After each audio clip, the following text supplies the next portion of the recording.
It was a summoned beast that the entire world had scorned. Yet the moment I called it forth, I joyfully embraced it and showered it with kisses.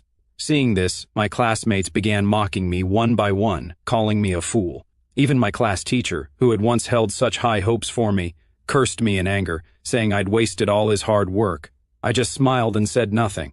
Instead, I sold off all my savings and somehow scraped together enough money to buy 100 pounds of monster beast meat, all just to awaken the hidden talent within that little dog. I reached out and gently stroked its small head. A contract notification echoed in my mind. Loyalty will never betray. Begin life bond relationship. Without any hesitation, I chose yes.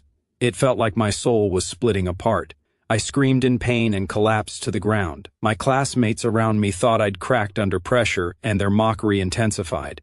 My beautiful school girlfriend Liu Ruyan came over too. There was a hint of apology in her voice as she said, "I'm sorry, for people from ordinary families like us, the exam is the only way to climb the social ladder. Li Liang, who's a spear knight, just agreed to team up with me, so I won't be going with you anymore." I stood up and replied in a calm voice, "It's fine." The simplicity of my answer shocked her, and the words she'd prepared got stuck in her throat. A slight feeling of contempt rose in her chest. She frowned coldly and turned away without looking back. A girl standing nearby looked at me with disgust. "He's just pretending it doesn't matter. Ruyan, you did nothing wrong. Why are you apologizing? He can only summon a palm-sized black dog. What makes him think he's worthy of you?" But I paid no attention to either of them, because as soon as the life bond relationship was complete, I discovered that the little dog had awakened an SS-Rank talent, gluttonous hunger. Whatever it ate could be converted into energy. It could grow without limits and evolve by breaking through every constraint. It seemed like the pain was completely worth it. People with SS-Rank talents across the entire country were extremely rare. Whenever a new talent emerged, the whole nation would protect them because they were incredibly powerful.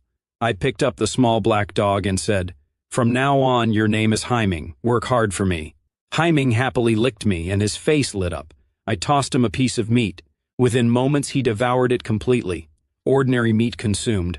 Purification value increased by 0.5%. With a notification sound, Haiming's body grew slightly larger, and all his basic attributes increased by 1 point. All from eating just one piece of ordinary meat. If he could consume even more food going forward, what terrifying heights could he reach? The thought made my heart race uncontrollably. I was even more amazed when I felt that my own strength had also increased slightly.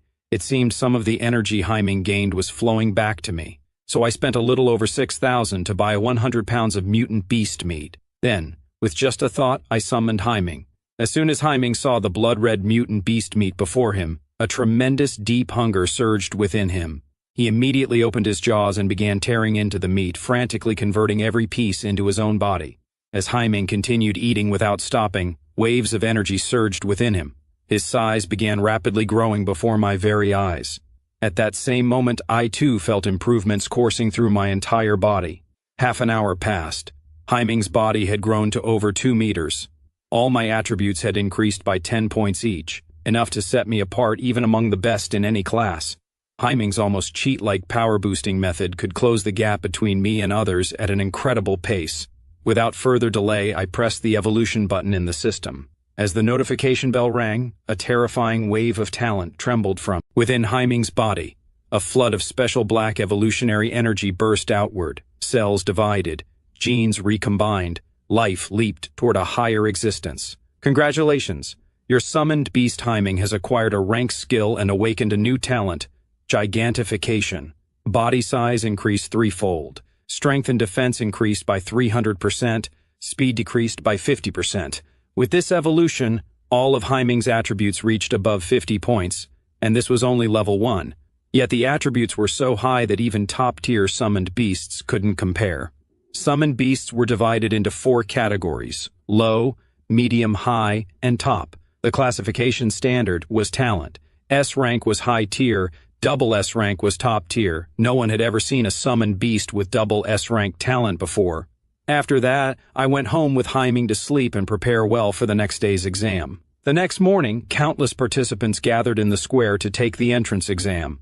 Lu Dongwen was explaining in detail the main points to keep in mind when entering the dungeon. Many students from top-tier high schools had assembled for this exam, making the competition almost impossibly fierce. Li Liang, who had been brimming with confidence, was already drenched in sweat. "Chen Lin, are you really still coming? Better give up now and save yourself the embarrassment." The one speaking was named Ye Zhao. Standing beside him was Liu Ruoyan, dressed in a mage's outfit, her figure looking attractive and impressive. The three of them were clearly on the same team. I thought it better to ignore them. As the bell rang, 4 bronze gates opened simultaneously. Through the narrow cracks between them, cold, eerie waves of wind began escaping. Every student didn't waste a moment. They immediately began checking information about the dungeon section assigned to them. "Oh no, Second High got the Burial Bone Forest. That's one of the dungeons with the highest fail rate. All the dungeons are about the same difficulty. What's there to complain about? You guys from Third High got the easy one, so you've got nothing to say." Hearing this, Liu immediately reminded the students standing behind him. "The Burial Bone Forest terrain is very complex. The trees and bushes are extremely dense. You'll have to be very careful of ambush attacks from monsters. Always keep an eye on everything around you." After this, Lu Wen pulled out something that looked like a watch. "This is a recorder made by machinists. It will transmit the points you earn inside the dungeon to the outside." Almost immediately, another bell rang, signaling the official start of the exam. A girl wearing white armor with long icy blue hair and delicate features was the first to step into the dungeon. "That's Su Lingzhu from our Third High. She's decided to enter alone." The more people in a team, the lower the score multiplier. Those with real ability naturally go solo. The countless spectators seated around the square erupted with excitement, talking among themselves. With a thought, I established a connection with the dungeon. A flash of white light enveloped me alone. I had also decided to enter solo. After everyone entered, a level 20 middle-aged man raised his hand. 4 water screens appeared, showing live images from inside the dungeon. At that same moment, a flash of white light burst forth. A student from Second High had voluntarily chosen to exit the dungeon. The teachers from Second High School looked at each other, then one by one quietly lowered their heads, knowing many spectators were watching them. Sadness clouded Li Mingji's face. He silently stared at the water screen. The image gradually changed, showing a lone young man surveying his surroundings as he moved through the dense forest. Surprise appeared on Li Mingji's face. "Solo entry?" he then asked. "Did we have a student of this caliber come to Second High at yesterday's class change ceremony?" Liu didn't know how to respond to these words. He knew full well that I was just an ordinary summoner. Inside the dungeon, after a moment of disorientation, I immediately became alert and swept my eyes in all directions. Suddenly, there was a sound of something falling from above. Without any hesitation, my left hand rose, and a staff over 1 meter long appeared in the air. A deep green snake as thick as a bucket suddenly struck down from above. Its head widened as it opened, revealing multiple rows of dense, terrifying teeth. I gripped the staff tightly, and from its other end a streak of white light flashed. In an instant, it pierced through the deep green snake's body. The snake, its body cut in two, fell to the ground like a severed kite. "You have successfully killed a venomous fang serpent. Experience points gained, 5. Right then, a notification flashed on the device on my wrist. 15 points added to score. Everyone watching outside was completely stunned. Isn't he a summoner? That reaction speed, that agility, that's only possible with very high agility attributes. Lund was just as shocked. Though I'd performed well in live combat practice before, this was something else entirely. Truly extraordinary. After taking down the deep green serpent, I pushed deeper toward the forest's center. Right then, with a weird, spine-chilling shriek, short, stubby, ugly creatures with oily green skin started appearing one by one. I recognized them instantly, goblins. The textbooks described them as extremely territorial, reproduction-obsessed, and willing to turn cannibalistic when food ran short. By my rough count, there were around 50 or 60 of them. If that many rushed me all at once, surviving would be nearly impossible, so I called out to Hemming in my mind.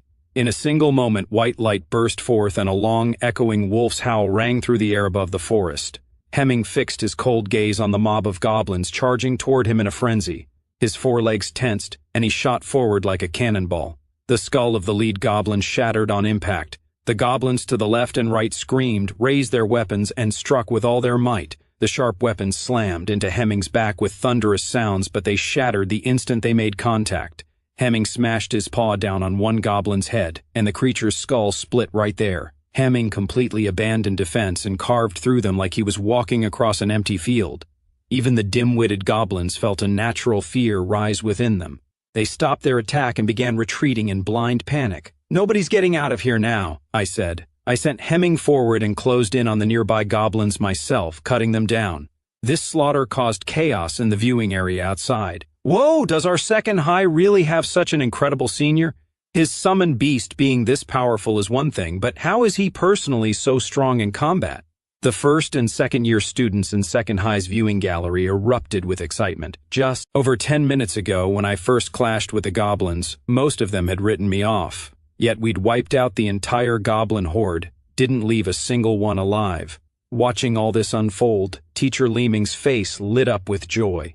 To reach this level so quickly, at minimum B-rank talent and growth type at that, his ability is practically on par with a high-level summoned creature. Second high is finally going to produce a talented student worthy of its name. He immediately turned to the person standing behind him. "What's Chenlin's score right now?"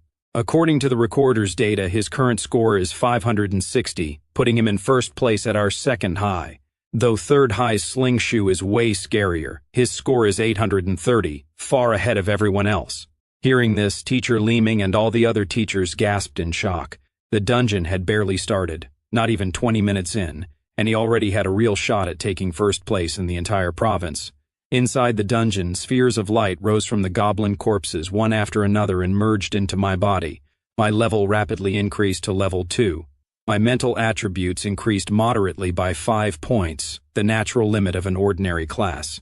Even if the leveling pace continued, over time this gap would only widen until it eventually became an insurmountable chasm. But I could narrow that gap by relying on Hemming's feedback. Though my score had already reached the passing threshold and admission to some academy was guaranteed, that wasn't my only goal. At this moment, Hemming was happily chewing on goblin corpses. "Hemming, let's go! The real hunt starts now." Goblins were creatures that lived in groups. Since a squad had shown up here, their nest had to be somewhere nearby. More than 10 minutes passed, but not a single monster crossed my path, which only confirmed my suspicion further. Though this was called a dungeon, it seemed more like its own unique world, a place where things inside didn't just respawn, but followed natural laws similar to the outside world. Suddenly, several bone spears were hurled down from above at high speed. Goblins emerged from every direction, screaming and shrieking as they attacked with raised weapons. My face remained calm, not scared in the slightest. My staff transformed into a sword, and in a single moment I severed a goblin's head from its body. Like a one-man army with total focus, I cut down the weak goblins with speed and precision. After each dodge, my sword struck exactly where it needed to and took their lives. In that moment, I was like a butterfly dancing through the air, except my wings had become scythes of death. The beauty of this combat, almost artistic in nature, had the audience outside rocking with excitement. Sheer, astonished joy showed on the faces of every teacher and student from second high. His technique is completely refined, and his swordsmanship is even more impressive. Every strike lands right at the throat. If it were off by even an inch, it wouldn't be such a clean kill. By now they'd stopped watching anyone else. Every single eye was locked on me, not wavering for even a moment. Lu Wen's lips twitched. He'd never seen me wield a sword in live combat drills before. I'd hidden my abilities extremely well. "This is bad. Those are level 6 fierce goblins. There are 13 of them. Chenlin's in trouble. Wait, there are fire goblins there too, and ice goblins. Going alone to search for a goblin nest is extremely reckless." A wave of concern quietly spread among the teachers.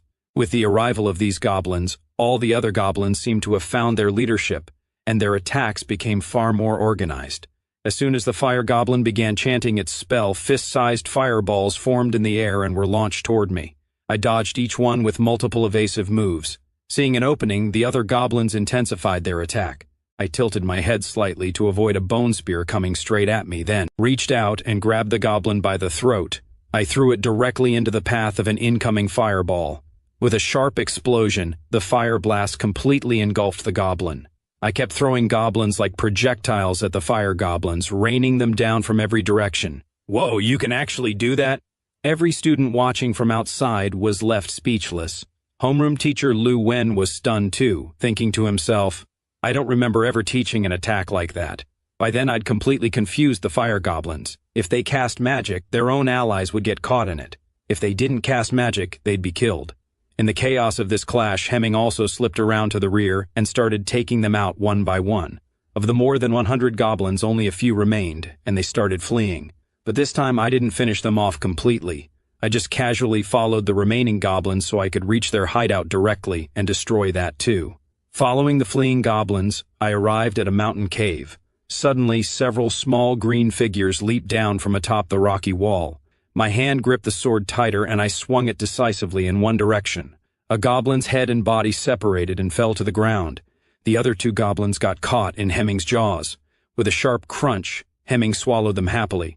Suddenly, around the tunnel's bend, countless torchlight appeared from all sides. My demeanor changed. I immediately threw myself into a full retreat. Countless ugly figures were crawling on the rocky walls. My face turned serious. I roared, "Hemming!" Hemming's body expanded in an instant at a terrifying speed.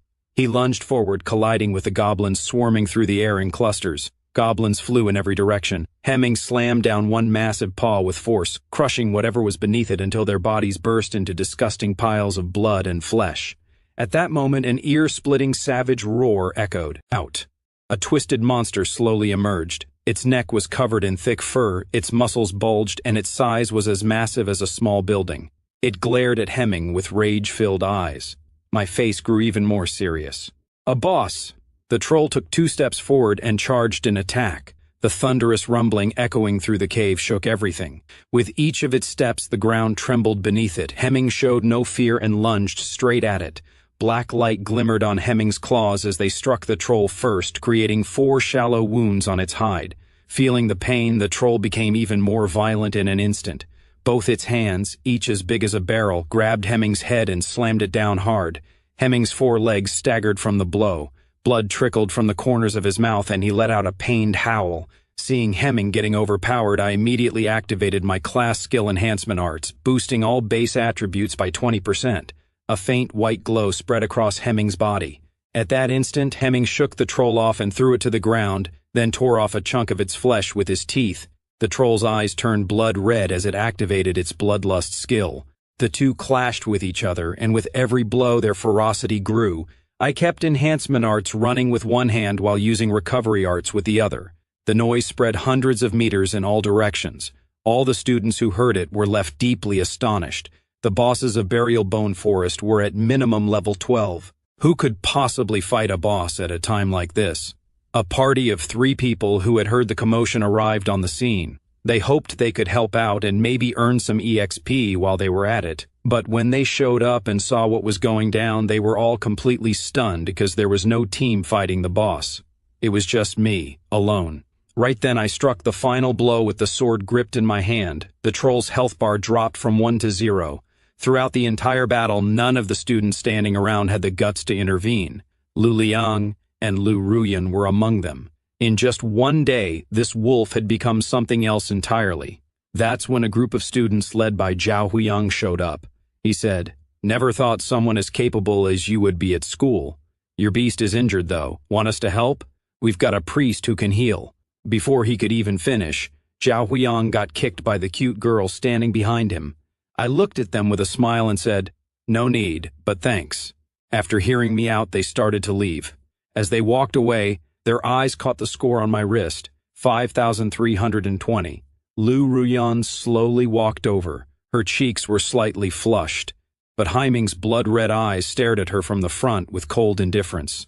That look sent a shiver through Lu Ruyan, like she'd fallen into an icy pit.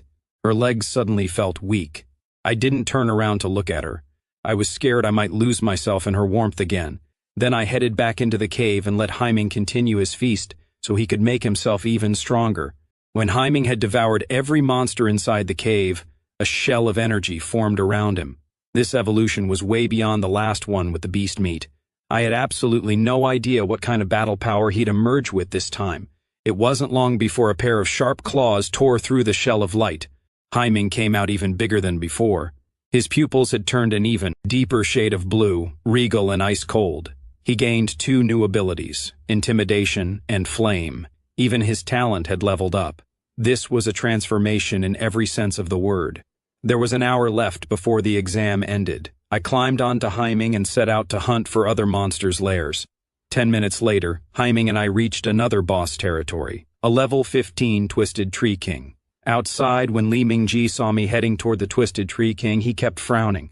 He knew the Twisted Tree King's HP and attack were both more than double the troll's, and I was only level 4.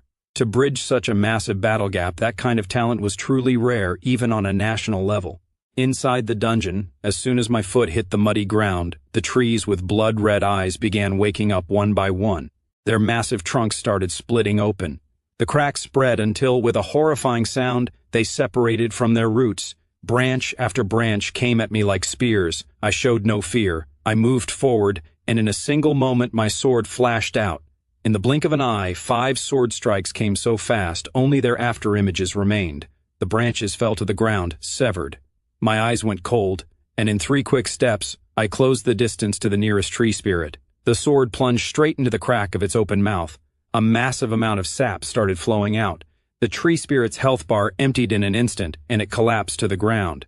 Seeing their companion die, the surrounding tree spirits extended their thorns and started encircling me from all sides. At that moment, Heiming let out a furious roar. He swung one claw and shredded the nearest tree spirit to pieces. Then black flames erupted from Heiming's body, completely covering him and setting the tree spirit on fire, which quickly spread to the others. The tree spirits began screaming and writhing in terror, yet no matter how frantically they struggled, the black flames wouldn't go out. The black flames were consuming their very lives. Even I was shocked seeing this. I hadn't expected Heiming's flame ability to be so devastatingly effective. Soon the tree spirits were completely turned to ash in the black inferno. The black flames retreated back into Heiming's body. For the monsters killed by these flames, Heiming didn't have to go through the whole process of eating their flesh. He could absorb their energy directly. In just a short time, both Heiming and I leveled up together. My score suddenly jumped to 7,120 points. Just then, the ground suddenly split open and countless golden branches as thick as arms burst upward. In a flash, they twisted and coiled, climbing higher. From far away came a terrifying, rage-filled shriek. Hundreds of tree spirits parted way, slowly bringing forward a giant tree king that was over 100 meters tall. I quietly took a step back. Even though all my base stats had now climbed above 50 points, charging in headfirst would probably just get me killed. I knew my limits well. Heiming, attack them, dealing with powerful enemies. That's what a summoned beast is for. A wild gleam flashed in Heiming's eyes. Black flames blazed across his entire body. He lunged in his most powerful form toward the central Twisted Tree King. The black flames consumed everything. One after another, the tree spirits cried out in pain. I waited for my chance and moved forward to finish off the remaining enemies. Watching his companions die one by one in agony, the Twisted Tree King let out a long, echoing roar. Countless golden branches surged toward Heiming from every direction.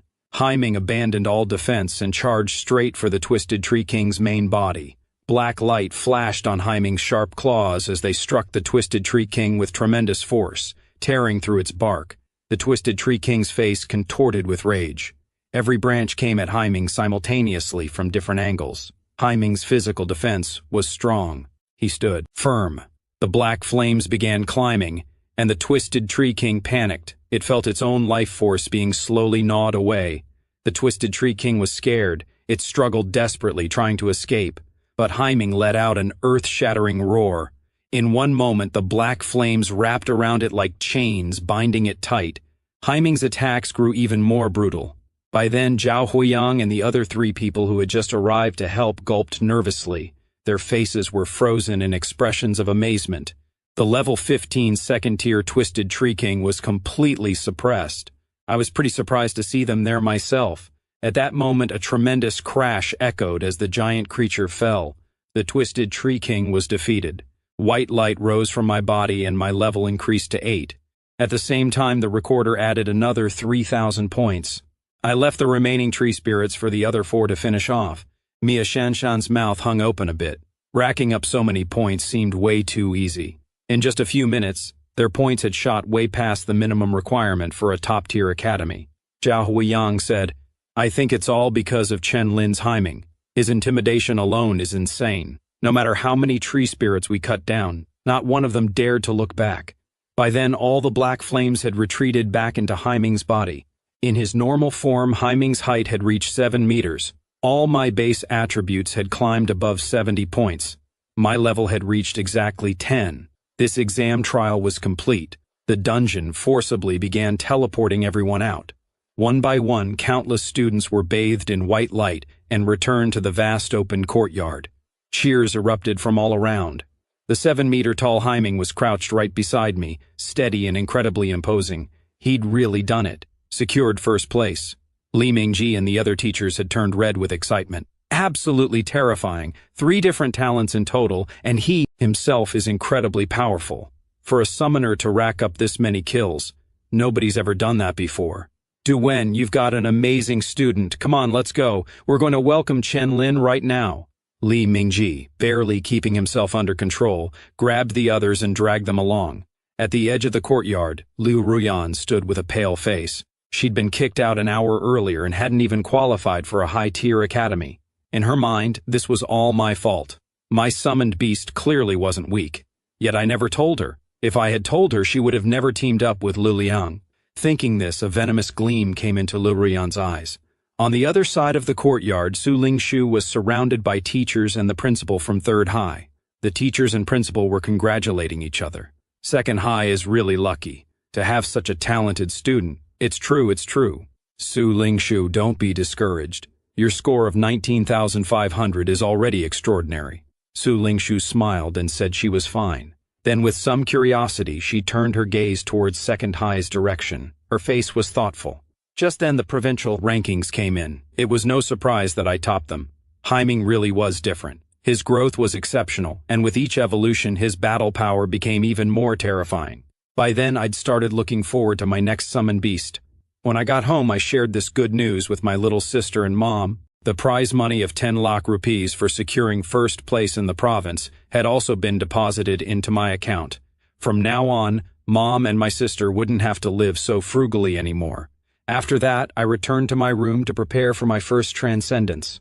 For the first transcendence, it was necessary to clear a randomly matched transcendence dungeon. Looking at the panel, I pressed the button without any hesitation, and in an instant, I vanished from the room. Coordinate ID 80,694.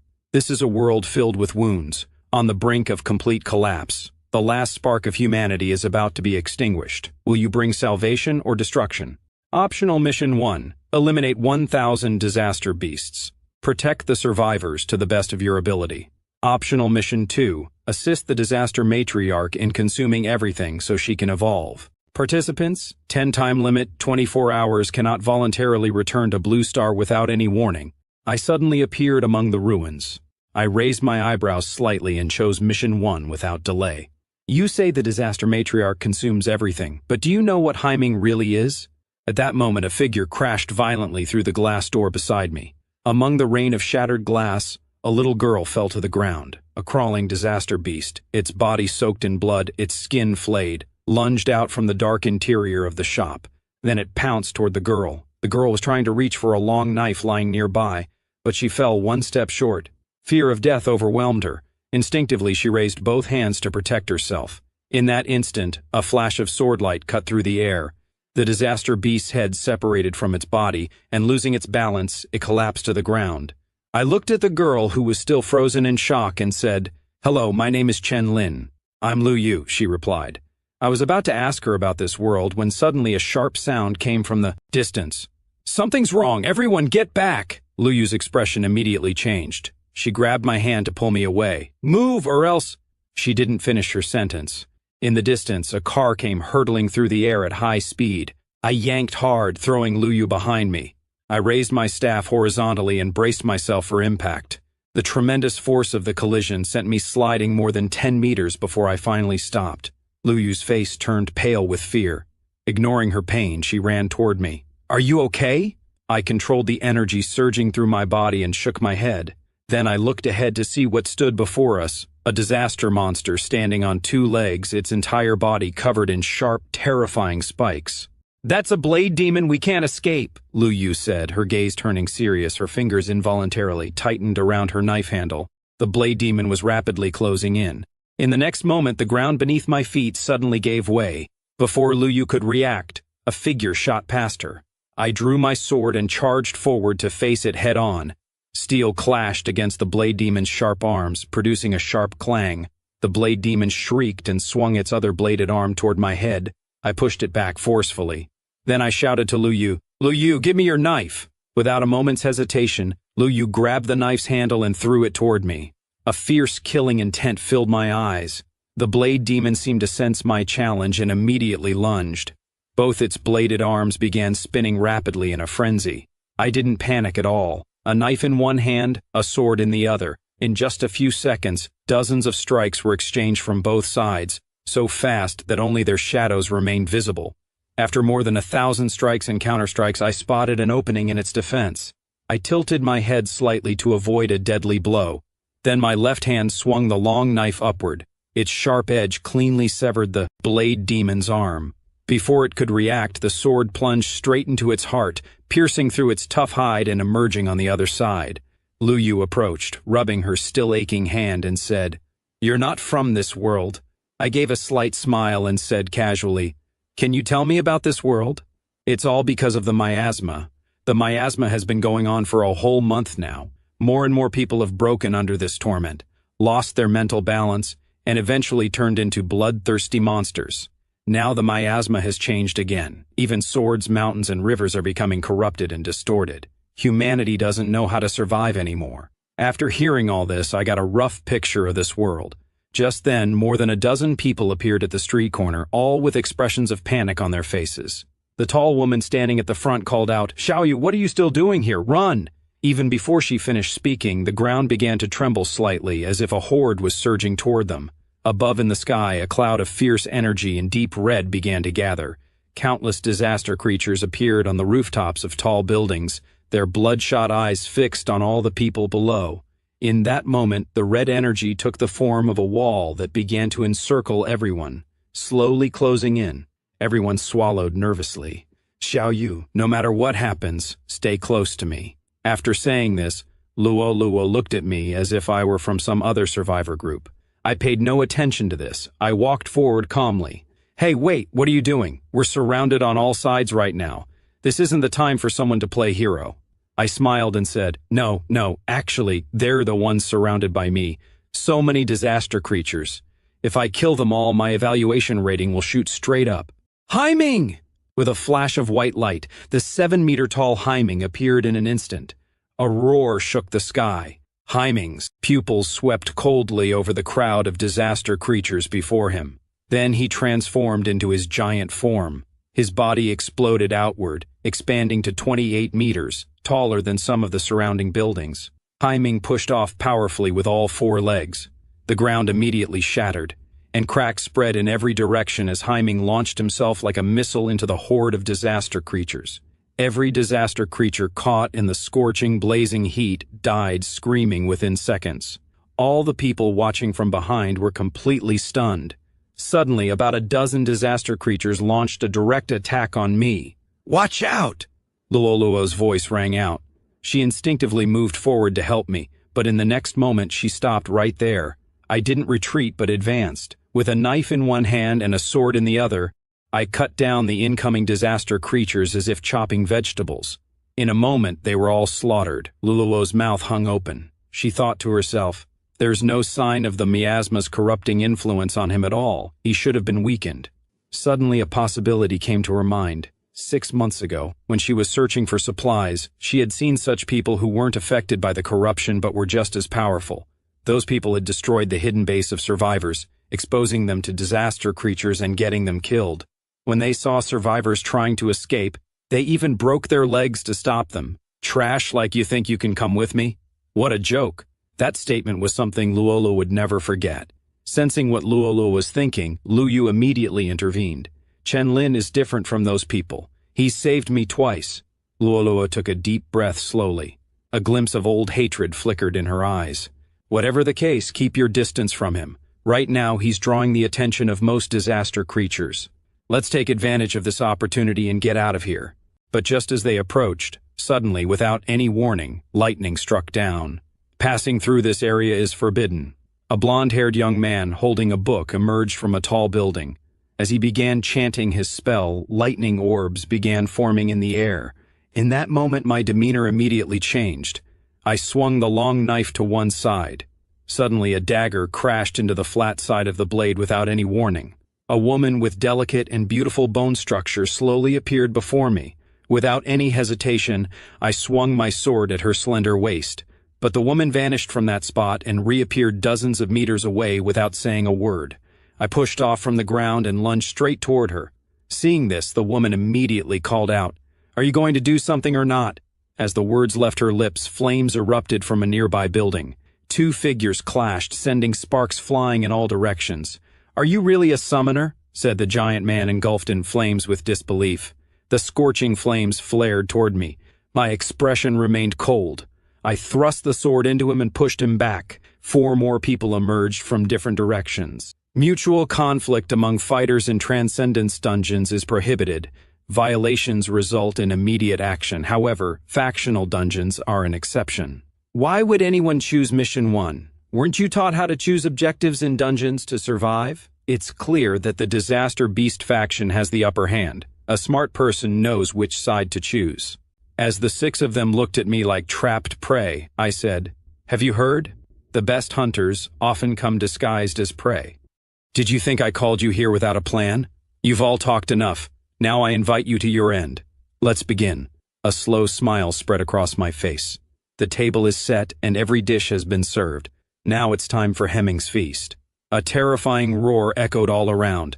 Black flames stretching hundreds of meters converged toward the massive black wolf, and in a single moment its size grew by another 8 meters, even more terrifying and imposing than before. In that instant, everyone felt a deep, bone-chilling terror rising from the depths of their souls. When they saw the giant black wolf charging toward them, a cold wave of dread ran through all 4 people from the soles of their feet to the crowns of their heads. Their minds were nearly crushed under the weight of fear. As Hemming's claws came swooping down, 3 of them forcibly suppressed their primal instinct and scattered in all directions in an instant. The last unlucky person couldn't even scream before the giant black wolf tore him apart.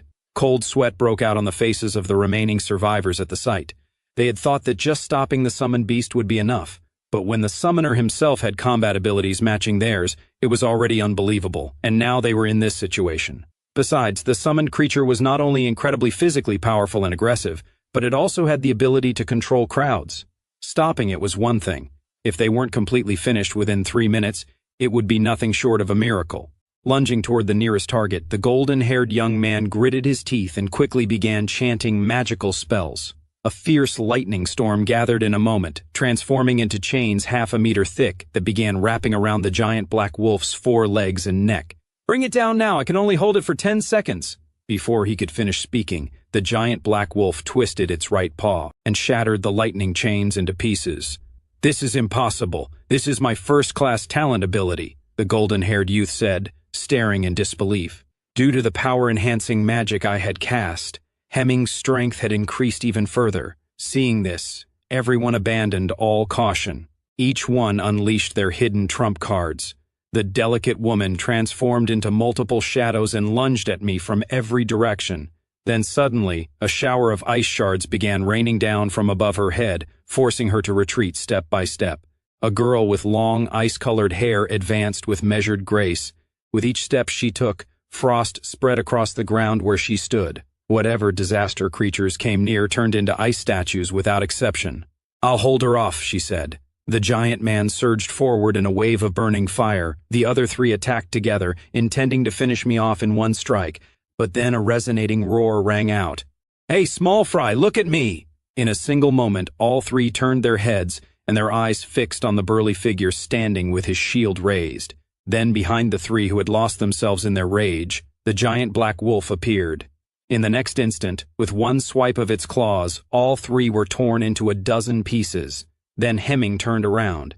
Its paw struck a nearby building. A storm of debris and stones spread through the air, tearing the delicate woman's clothes and riddling her skin. In the blink of an eye, Hemming closed the distance and raised its paw to attack. Black flames engulfed its entire body. On the other side, a gust of icy wind burst forth. Every building and creature in its path turned to ice. The burly man stood frozen solid in place, and thus of the 7 who came, only 1 remained. all deadly gazes fixed on the golden-haired youth. In an instant, the color drained from his face. He unleashed one final strike of falling lightning, then turned and fled. I weaved through each thunderclap, then swung my long blade. The golden-haired youth was separated from his arms and the rest of his body. I turned and asked, "Do you know anything about the disaster matriarch?" Lu Yu said, "It's an entity that emerged from countless disaster creatures, reborn with its own consciousness. Are you going to kill it?" I nodded and said, "I think only by killing it can the evaluation score reach its maximum, and it's the only thing that can give this world even a bit of redemption." At that moment, Su Lingshu stepped forward.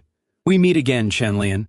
Before I could say anything, the burly man exclaimed in surprise, "You're that provincial champion. That's why you're so powerful." After talking for a while, the three of us became more comfortable with each other. I learned that the burly man's name was Luok Xuan, and I told them both about my plan to kill the disaster matriarch.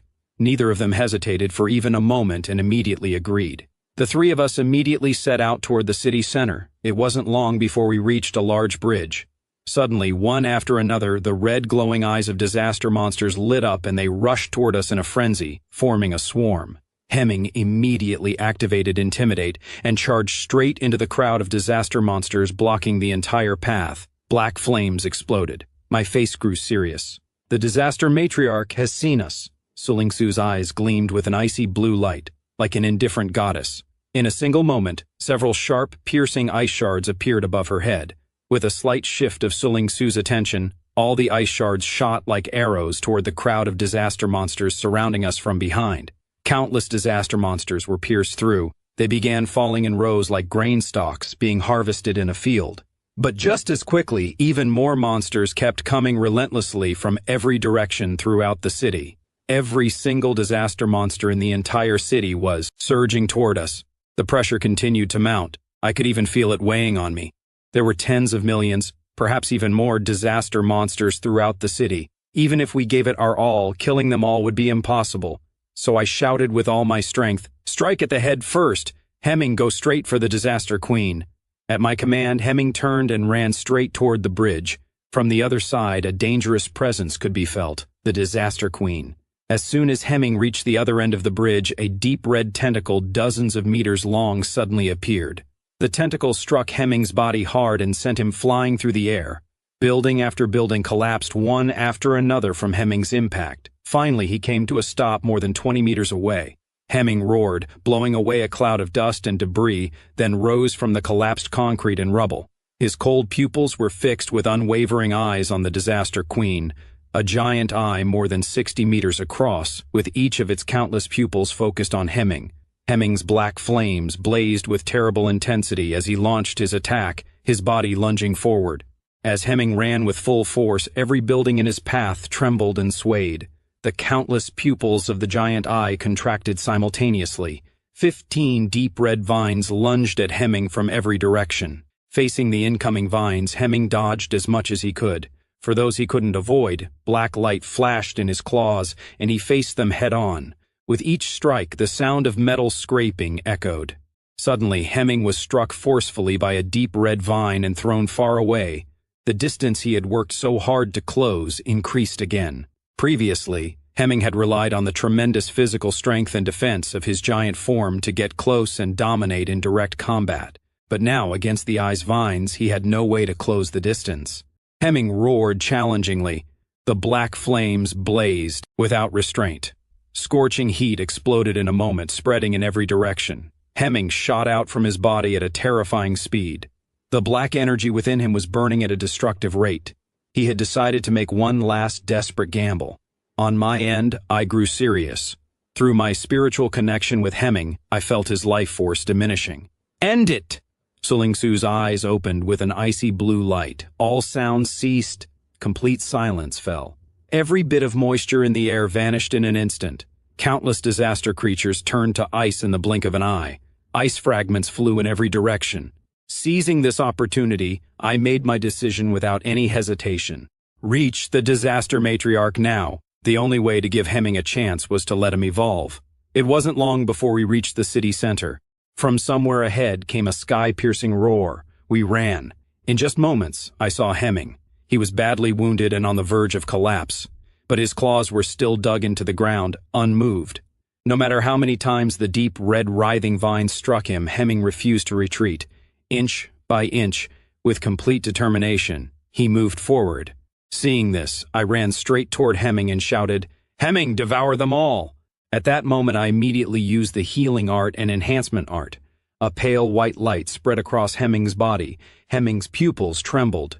He suddenly roared so powerfully that the deep red vines recoiled. Then he immediately leaped into the crowd of disaster creatures. Black flames bloomed like lotus flowers and spread instantly. Eyeball sensed the problem and ordered all disaster creatures to retreat from the area. But it was already too late. Wave after wave of black flames filled with devouring energy surged into Hemming's body. Without hesitation, I pressed the button on the panel. Begin evolution. A terrifying black power erupted from within Hemming's body and exploded outward, forming a pillar of black light that shot toward the sky. Hemming's size burst beyond 100 meters in a single moment. Congratulations, your summoned creature Hemming has acquired the swiftness skill. Congratulations, your summoned creature Hemming has awakened a new talent, indestructible body. All attributes have increased by 60 points. I breathed a sigh of relief. Another tremendous overall upgrade. Hemming's pupils locked onto the giant eyeball. Every part of Hemming seemed reborn. His tough wolf-like fur radiated a faint golden aura, emanating a divine and commanding presence. The eyeball trembled violently. It was so terrified by the all-consuming devouring aura that it couldn't even move. Then in rage, it thought that it too could evolve by devouring. It would become the most powerful. The massive red vines struck together and their impact echoed through the air.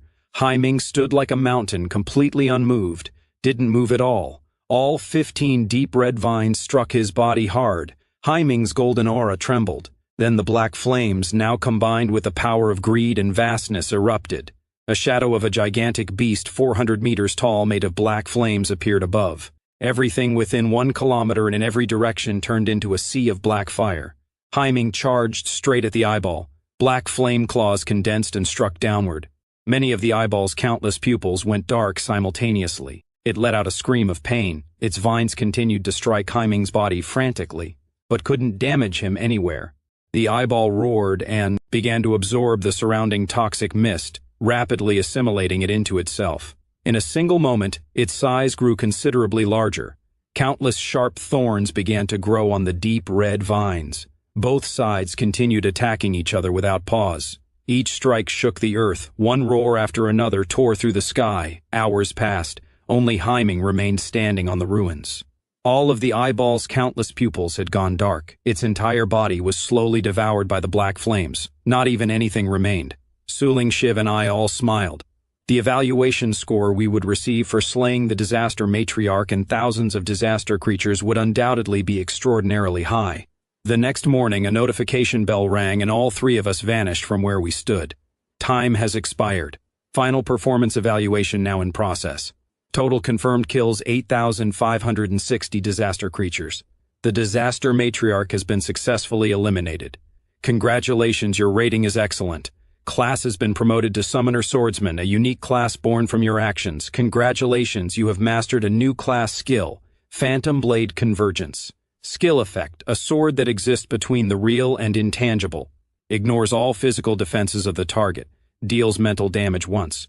Looking at the panel, I was genuinely amazed. This bypasses physical defense completely to directly damage the target's mind. As long as the opponent has no means of mental protection, they can be killed in a single strike. This skill was truly terrifying. In an instant, the ornate sword appeared in my hand. The phantom blade formed and my energy was depleted. I shook my head and put the sword away in my mind. This skill could only be used as a last resort. I smiled quietly and opened my phone. After accepting friend requests from Lucian and Suling Shui, a message from Lu came. Top-tier academy recruitment mentors are arriving today at 2 p.m. Come to school. I thought about it. There was no other urgent business, so I immediately got up and headed there. At second high, Lu Wan was waiting at the school gate. As soon as he saw me, he came straight over. You finally made it. This time all 5 top-tier academies sent recruitment mentors to second high. This has never happened before. I went to the office with Lu. He opened a drawer and pulled out a coiled dragon-shaped ring. Inside this is the city government's reward. It contains the equipment and skill books you'll need. My eyes lit up. These were exactly what I needed right now. The sword staff, which was a common grade equipment, had endured many high-intensity battles and had broken. I took the ring and focused my attention inside it. Two pieces of information immediately appeared. First, the celestial pivot sword staff. In sword form, blood receives a special boost. Nothing can withstand it. In sword form, it also receives Wisdom Halo, which continuously restores spiritual energy with a 50% increase. Second, the skill book Point Blank can instantly cover distances within 100 meters in a single step. Looking at the equipment and skill books, I was completely satisfied. Around 2 p.m., a black sedan stopped in front of Second High. 5 men and women got out. Lemming G stepped forward with a serious face, not caring about formalities. People qualified to be mentors at top-tier academies are undoubtedly 5th rank class holders. Even a mayor respects them. They were led to the reception room. Ji-Fei sat down casually in her seat and asked carelessly, "Where is Chen Lin?" A moment later, the door opened. Lu and I walked in. Ji-Fei examined me carefully from head to toe. "Not bad. Looking at your appearance, you should be at my Yan Academy." Fenqi, sitting nearby, immediately frowned with displeasure. Rumors are one thing, but does Yan Academy really choose students based on looks? Then she turned to me and invited me. "Chen Lin, choose my Qingtian Academy. As an admission gift, any 3 resources you want will be yours." "Just 3? That's like giving charity to a beggar. I think you're the one disrespecting the champion's ability. Chen Lin, don't go there and don't let yourself be treated that way." Liming Ji and Lu both watched this scene with completely expressionless faces. The atmosphere became tense. As soon as one tried to recruit, the other 4 immediately united against them. The situation rapidly descended into chaos. Ji-Fei took a deep breath and suddenly looked directly at me. "You've completed your first transcendence. I believe you haven't started summoning yet. Come to Yunake Academy. I'll personally petition the higher-ups to provide all the materials you need for summoning. Your Black Wolf has a growth-type talent. Just name whatever resources it needs. My daughter is also included." Hearing these words, the other 4 fell silent. Even by their standards, these terms were extraordinarily generous. This year, there were at least 10 candidates whose scores exceeded 20,000. Spending so many resources on one person here would leave very few resources to compete for others later. It wasn't worth it, so the 4 quietly backed down. I shook my head and said, "Everything else is fine, but it would be commendable not to involve your daughter in this." Ji-Fei's eyebrows relaxed and a hint of satisfaction appeared on her face. She said, "If you prefer someone more mature, I'm also available." I opened my mouth to clarify, but the words stopped before coming out. In the end, I chose Yunake Academy. The reason wasn't that Ji-Fei was particularly attractive, but mainly because she offered the most. Soon the enrollment day arrived. Yunake Academy was where the nation's most outstanding students gathered. I randomly chose a dorm room and moved in. The room was fully equipped with all kinds of furniture and everyday necessities. Just then, a sharp vibration came from the special device. A message arrived. "Your materials have been approved and arranged. If you need anything else, let me know. I'll get it approved quickly." After sending the message, Ji-Fei leaned back in her chair. Beside her, Jiang Weiyu said, "With our resources, we could have recruited 4 provincial champions. What we've given Chen Lin far exceeds his real value at this stage. He's absolutely not worth this level of investment right now." Ji-Fei just smiled and said to her, "The new student exam starts tomorrow. We'll see then." I spread out the summoning materials on the floor. I extended one hand and spread it in the air. As soon as the summoning technique activated, white light filled the entire room. A few minutes later, what appeared before me was a silver butterfly about 60 centimeters in size, with an entire body of brilliant silver and 2 pairs of red wings. Could this also be weak and useless? I quietly straightened the corner of my lips and opened its stat panel. Summoned creature, silver butterfly. Level 10, Strength 1, Constitution 1, Agility 1, Magic 1. This is even weaker than Heiming at the start. I shook my head. It had broken every record for the weakest summoned creature ever.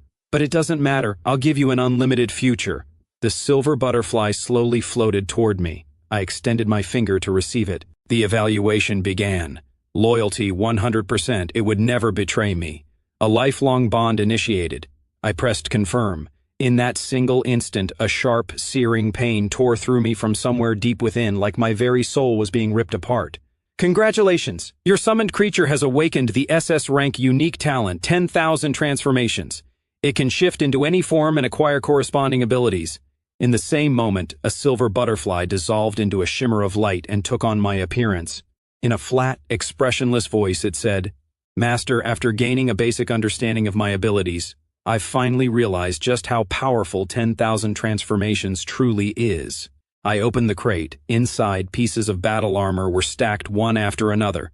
I gestured toward the silver butterfly and reached out to it mentally.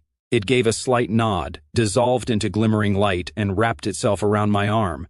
In an instant, silver armor materialized and slowly encased my entire body. I felt no discomfort, no weight, as if the armor had always been a part of me. I was completely satisfied. 10,000 transformations had the ability to absorb metals, fuse with them, and exponentially increase its hardness. Without a doubt, this was a talent that could grow infinitely stronger, like a hunger that could never be satisfied. With that thought, I immediately decided to start developing the silver butterfly. I sent a message to the GE requesting metallic materials with specific elemental properties. The supplies arrived in just half an hour.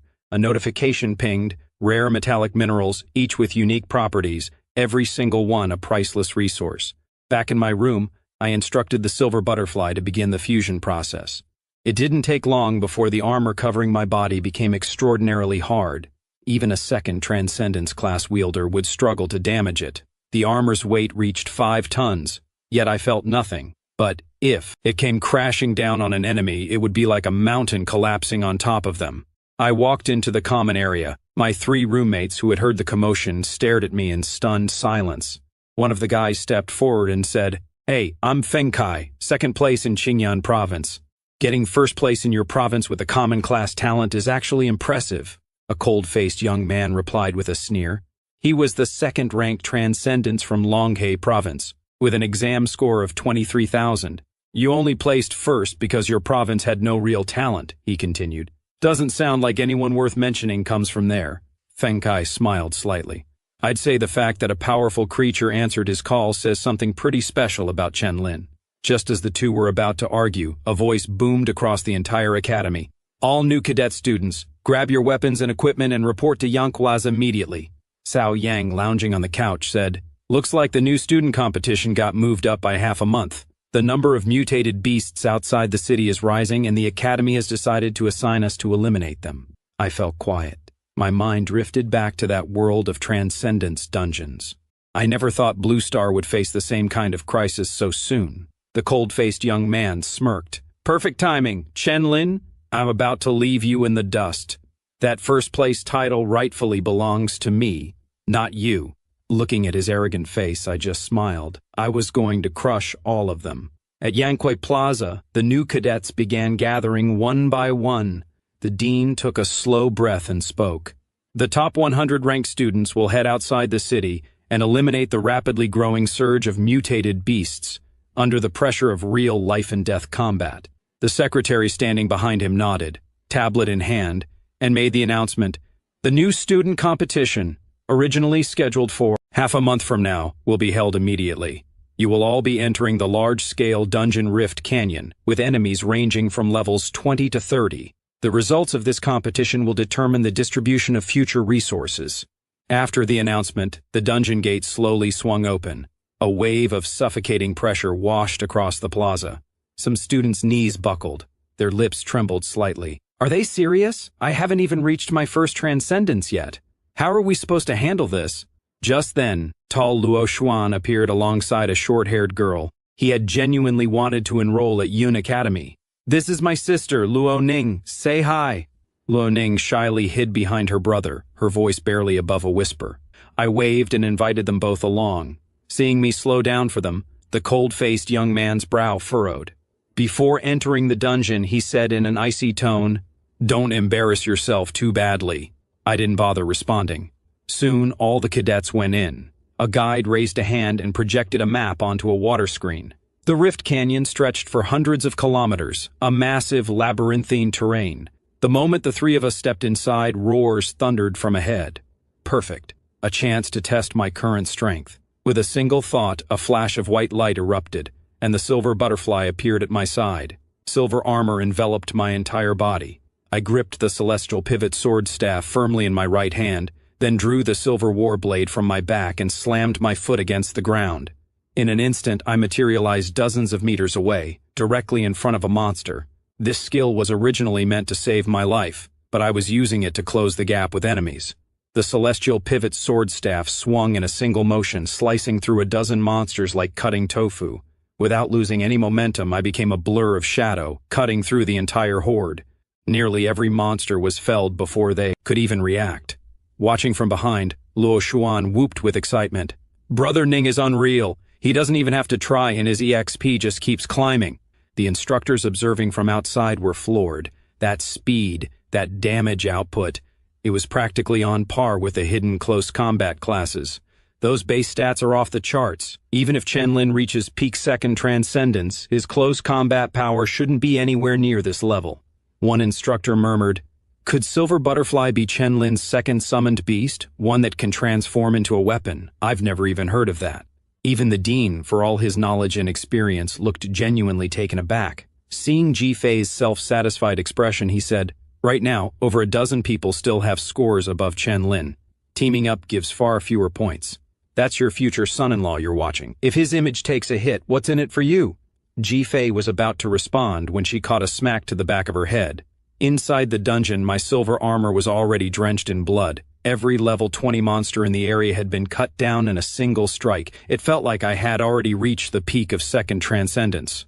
At that same moment, waves of dark, negative emotion surged through my mind, pushing toward control, trying to drive me to turn the blade on myself. Seeing me go completely still, Luo Xuan panicked and called out, "Xiao Ning, pull back your domain now!" Well aware of her talent's side effects, Luo Ning flinched and quickly withdrew the domain. I smiled and reassured her. "It's fine, it didn't affect me at all." I glanced down at the recorder on my wrist. Only 120 points so far, way too slow. To gain power quickly, I had to take first place. The Silver Butterfly and Haiming both needed massive amounts of resources. With that thought, I activated my mind. In an explosion of white light, an enormous, terrifying black wolf materialized, its bone-chilling howls shaking the entire canyon. Luo Ning, seeing Haiming for the first time, stumbled back in fear and ducked behind me. I gave Haiming a single command: devour every monster in this canyon. The moment the order landed, a savage gleam lit up Haiming's eyes. He turned and charged into the depths of the canyon. It wasn't long before the recorder on my wrist began beeping non-stop as the score kept climbing. I headed down another path to hunt more monsters. Somewhere in the distance, a young woman released a deep crimson lightning dragon, unleashing it onto the monster horde below. The moment it struck, the ground shattered. Crimson lightning erupted and raged within a 100-meter radius, obliterating every monster in its path. The young woman watched the carnage with a look of pure dissatisfaction. These creatures weren't even worth her time. Her sister Luo Lan watched with a familiar, exhausted look of resignation. Then, without warning, a bone-chilling aura surged toward them, dragging scorching heat in its wake. Before she could process what was happening, she saw the battle lust blazing in Luo Hongzheng's eyes. In one fluid motion, savage crimson lightning erupted, coiling and twisting around the black spear in her hand. The moment she spotted the massive black flame wolf charging straight at her, a chill shot through her entire body just from meeting its gaze. Even so, Luo Hongjiang's delicate expression quickly twisted into something wild and untamed, and she launched herself headlong at the wolf. Seeing her sister charge forward without a moment's hesitation, Luo Lan swiftly and skillfully cast a rapid succession of strength-boosting and protective spells, something she had done countless times before. With those enhancements active, their combined combat power instantly doubled. When the two sides collided, the shockwave from the impact rippled outward in every direction. Seeing the massive black wolf emerge completely unscathed, wrapped in golden light, Luo Hongzheng's face went rigid. That strike had carried the power of a third transcendence. How had it walked away without a scratch? Haiming fixed a cold stare on the person who had attacked him without any reason, and his claws snapped forward in a single motion. Against that terrifying force, the three-layered defensive barriers shattered one after another. Luo Hongzheng's body was launched into the air, Luo Lan's face drained of color. She pressed her palms together. A sacred divine figure, dozens of meters tall, slowly materialized, the holy guardian angel descending. SS-Rank talent, angel's blessing. A golden barrier of light surged up in an instant, encasing them both. Luo Lan called out urgently, "Sis, fall back, now!" Before the words had even finished leaving her mouth, Haiming was already moving. He raised a single paw and tore through the golden barrier in one clean motion. He cast a cold glance at both of them, then walked right past without a second thought. Outside, a deep, heavy silence fell over everyone. Every instructor, including the dean, was completely speechless. Could this truly be the power of a summoner who had only changed classes just days ago? This is terrifying. That level of combat power is completely beyond the limits of second transcendence. Faced with combat ability that defied all logic, the same single phrase rose unbidden in everyone's mind, unmatched at his level. Seeing GE's smug, self-satisfied expression, Jiang Huaya was stunned. The odds had been nearly zero, and he had actually pulled it off. Could he genuinely be a prodigy? Over the next 10 hours, Haiming slaughtered more than 10,000 monsters and took down 3 level 3 bosses. Only 1,300 points remained until his next evolution, and that was just half a day's work, though progress would only get harder from here. Luo Xuan and Luo Ning were both grinning ear to ear, experiencing for the very first time just how effortless leveling up could feel. I smiled and glanced down at the recorder. The score had already hit 34,000, not much further now. Haiming finished his sweep and returned. I cast a recovery spell on him. Soon after, the dungeon's time limit expired. White light enveloped everyone and transported us back to Yangkui Plaza. All eyes turned toward us. Many cadets returned in rough shape, none worse than the cold-faced young man who slammed his fist into the ground in humiliation. He had been sent flying by a single casual swipe from the massive black wolf and come out badly injured. At that moment, the Academy Secretary made a loud announcement. I will now announce the final point totals for all cadets. Overall, first place Chen Lin, with 34,500 points. The cold-faced young man's eyes went wide. He immediately snapped his gaze toward the holographic screen. My total score led by a massive margin. In second place was Feng Kai, with only 13,000 points. This is impossible. The cold-faced young man refused to accept it. He was absolutely convinced there had been some kind of error, and he wasn't alone. Plenty of others looked just as shocked. How could everyone else, including the other 2 top provincial champions, have ended up with scores so low?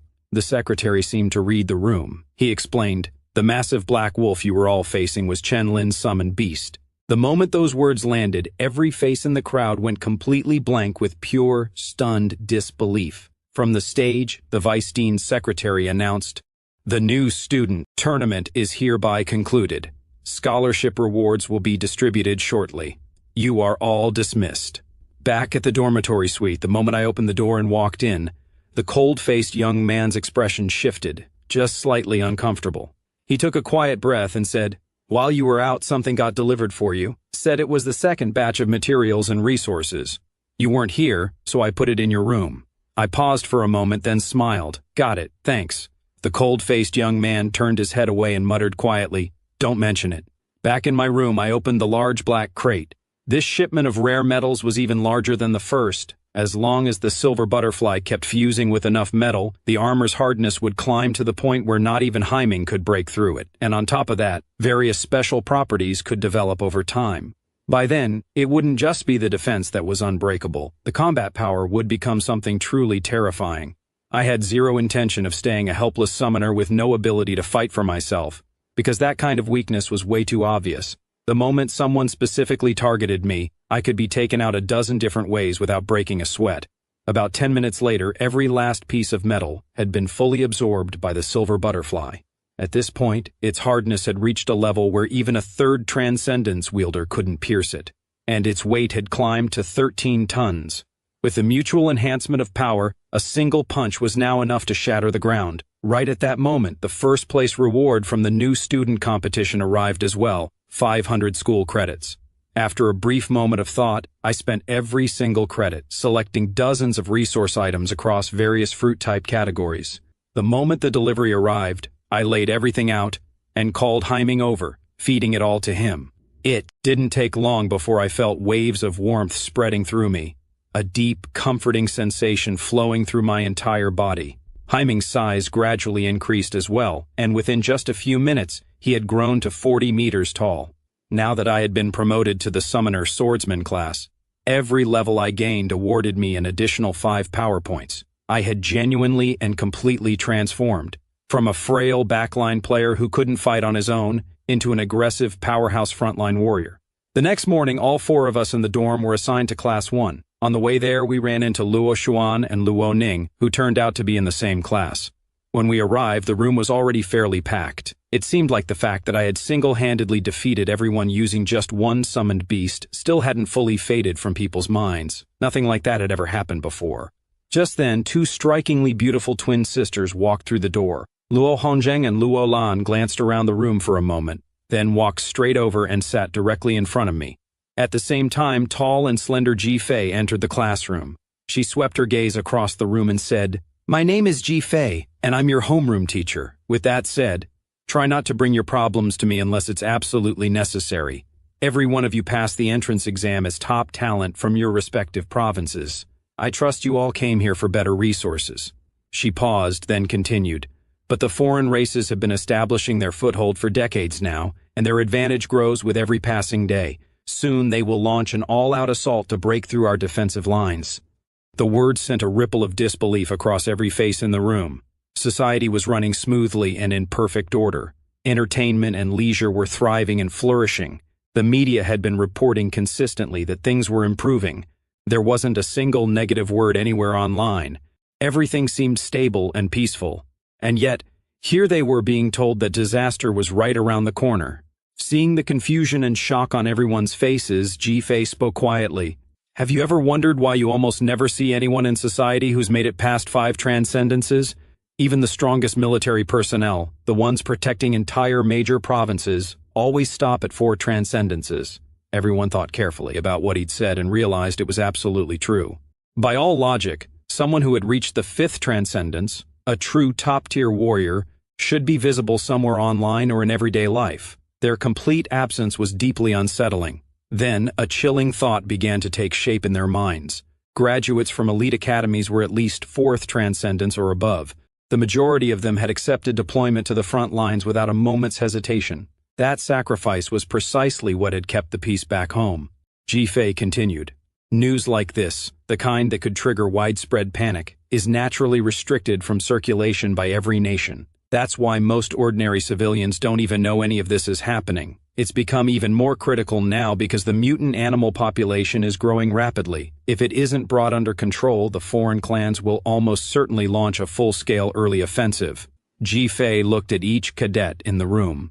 "We have to step up. All academies are sending their top-ranked recruits to reduce the mutant animal numbers. Anyone willing to join this operation, stand up now." The sound of chairs scraping against the floor echoed through the classroom. I stood up without a second thought. Luo Xun and Lu Ning caught my eye and immediately rose as well. A fight with mutant animals was always going to happen eventually. It had just come a little sooner than expected. Watching it all unfold, a faint smile crossed Ji Fei's lips.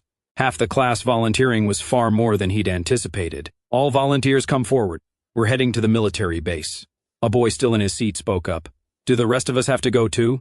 "Everyone in this class is a top recruit. All of you are going. The military will prioritize volunteers, which is why the announcement was made the way it was." Ji Fei said it without any expression. "If any of you genuinely can't bring yourself to go, there is one other option. Leave Yuhei Academy." Of the roughly 20 still hesitating, half stood up immediately. Ji Fei led everyone out of Yuhei Academy. Dozens of heavy military troop carriers were lined up outside the school gates. As the cadets loaded into the vehicles, the once buzzing Yuhei Academy was swallowed by a vast, heavy silence. Inside the troop carrier, Ji Fei picked up a folder and spoke. "Our destination is Hangdawan Military Base, located 900 kilometers outside Zhongtian City. Beyond it lies the Bailin Mountain Range, a region spanning thousands of square kilometers. Aerial surveys have confirmed tens of thousands of mutant animals ranging from level 10 to 30 on the outer perimeter alone. Deeper inside, you'll be facing level 40 to 50 mutant animals. Your focus is solely on clearing the outer perimeter. The front lines have been holding back every wave of attacks using technical defense systems, but for reasons not yet fully understood, the mutant animal assaults have grown significantly more aggressive recently. That's why the front lines don't have the capacity to handle this clearing operation themselves." 8 to 9 hours later, the troop carriers came to a stop. As the heavy doors swung open on both sides, Several military units stood in a straight line, dressed in black tactical gear, as if they'd known exactly when we'd arrive. Every soldier saluted in unison. Something stirred in everyone's chest, and the casual, easygoing attitude quietly disappeared. Ji Fei stepped forward. "Everyone follow me to the mission registration point." Eyes darted in every direction as we walked. The military base was enormous. Artillery platforms stood at fixed intervals around the perimeter, fortified with dense, layered defenses. It didn't take long before everyone reached the mission registration point. Female soldiers distributed black smart wristbands to all cadets. They looked similar to the recorders used during exams, but these had additional mission and mapping features. There was also an emergency signal icon. Pressing it would instantly alert the base, which would then dispatch a rescue team. Nearby personnel would also receive the alert and respond immediately. "Welcome. Every cadet is required to complete at least one mission per day. You have not completed today's quota. Please proceed to the registration center and select a mission." I scanned the screen, taking in the countless missions listed. Better to play it safe. I'll grab a few straightforward third transcendence missions. Suddenly I felt eyes on me from behind. I turned around immediately. Luo Xun was walking toward me, and both he and Lu Ning were giving me the most pitiful, helpless looks imaginable. At their capability level, heading out into the forest on their own would be a constant, brutal struggle. I smiled.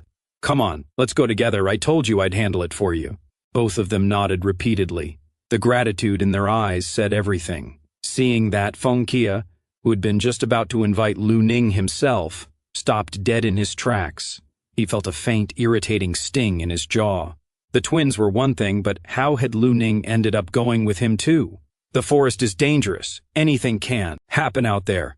Jiangfeng, come with us. We'll watch each other's backs." Li Jiangfeng shot Feng Qia a sharp, irritated look. "Get lost. Go find someone else." Li Jiangfeng rolled his eyes, selected his mission, and headed out with a few girls from the same class. Feng Qia turned to Cao Yang. "Cao Yang, how about we—" Cao Yang cut him off. "You're from the hidden combat class. For the love of God, stop being such a coward. Find some reliable people yourself and form a team. If things go sideways, just send a distress signal. If we happen to be nearby, we'll come collect whatever's left of you." It wasn't long before I had selected 3 missions. Eliminate the level 33 Berserk Black Ape, 200 kilometers out, the level 36 Twin Fang Giant Tiger, and the level 39 Blood Spirit Colossal Crocodile. The location of each mutant animal had been obtained through miniature drones modified with array mages using observation eyes. Under normal circumstances, mutant animals had a powerful sense of territoriality and rarely strayed far from their own turf. Every military base had made full preparations for this clearing operation so that cadets could engage and eliminate mutant animals with confidence and relative safety. With everyone's safety in mind, all personnel heading out on missions could be issued 3 high-explosive grenades and a handgun loaded with 7 armor-piercing rounds. These were sufficient to wound almost any mutant animal at level 20 or below. I had absolutely no confidence in my shooting, so I just took the 3 high-explosive grenades and nothing else. My fists were more powerful than armor-piercing rounds at this point anyway. And with that, we set out. It wasn't long before we entered the Balin mountain range. I immediately activated the silver butterfly and formed my armor. Then the smart wristband spoke. "Would you like to activate the torch?" I said yes immediately. An instant later, a sharp white light illuminated roughly 10 meters in every direction around us. Inside the command center, every face turned serious. Through a nearby miniature drone, they immediately spotted that we were heading in the wrong direction. If we kept going, we'd walk straight into territory belonging to level 30 and above mutant animals. Why weren't we stopping? A middle-aged man in a major general's uniform spoke in a low, firm voice. Find out which missions they accepted. The woman managing the screens heard him and quickly worked the controls. Then, with visible shock, she said, "Level 33, Berserk Black Ape Elimination. Level 36, Twin Fang Giant Tiger. Level 39, Blood Spirit Colossal Crocodile. These are all 3rd Transcendence requirement missions. That last one is nearly on par with a 4th Transcendence in difficulty. Is this guy out of his mind?" Yang Xiao rubbed his temple. "He's Yuhei Academy's new student this year. He's only level 16. Where does he get the nerve to take on missions 2 full Transcendences above him? He's walking straight toward his own grave. But the kind of genius who stands firm in the face of danger without flinching, that almost never goes against humanity's interests no matter what." He issued the order without hesitation. Station 4 armed helicopters nearby. The moment they're in danger, launch a rescue operation immediately. Yang Xiao let out a long breath. Compared to the other bases, Hangduan might end up falling behind. Just then, the smart wristband sent out a notification. Warning, you have entered the territory of the Berserk Black Ape. The very next second after that announcement, a massive python burst out of the undergrowth without any warning. Its thick, powerful body stretched dozens of meters in length. It lunged straight at me, razor-sharp fangs bared, its terrifying open jaw wide enough to swallow me whole. I spun around instantly. I grabbed the python's fangs with both hands and wrenched them with everything I had. The fangs snapped clean in two. As it reeled its head back in pain and blood sprayed in every direction, I didn't give it a single moment to recover. The ground caved in beneath my feet, and in an instant, I was right in front of it. One punch landed squarely on its spine and shattered it completely. The python let out a horrifying shriek. Its cold, lifeless eyes flooded with fear. It immediately tried to flee. I grabbed it from behind, locked my arms around it, and slowly dragged it back. The python thrashed in a panic, its wild flailing shaking the ground beneath us, but nothing it did made any difference. My fist came down directly on its head. The python's skull exploded in a burst of blood and flesh, caving in and splitting apart. I grabbed its lower jaw with both hands and tore it apart with brute force. The sheer brutality of the scene left both Luo Shun and Lu Ning trembling. Inside the command center, where everyone had watched it happen, a heavy silence fell. Every mouth hung open in disbelief. That was complete insanity. He's only level 16 and he just went toe-to-toe with a level 29 giant python using nothing but his bare body. He's a monster. Yang Xiao quietly lowered his head and read through the document in his hands, over and over again. It clearly showed his class designation, Summoner.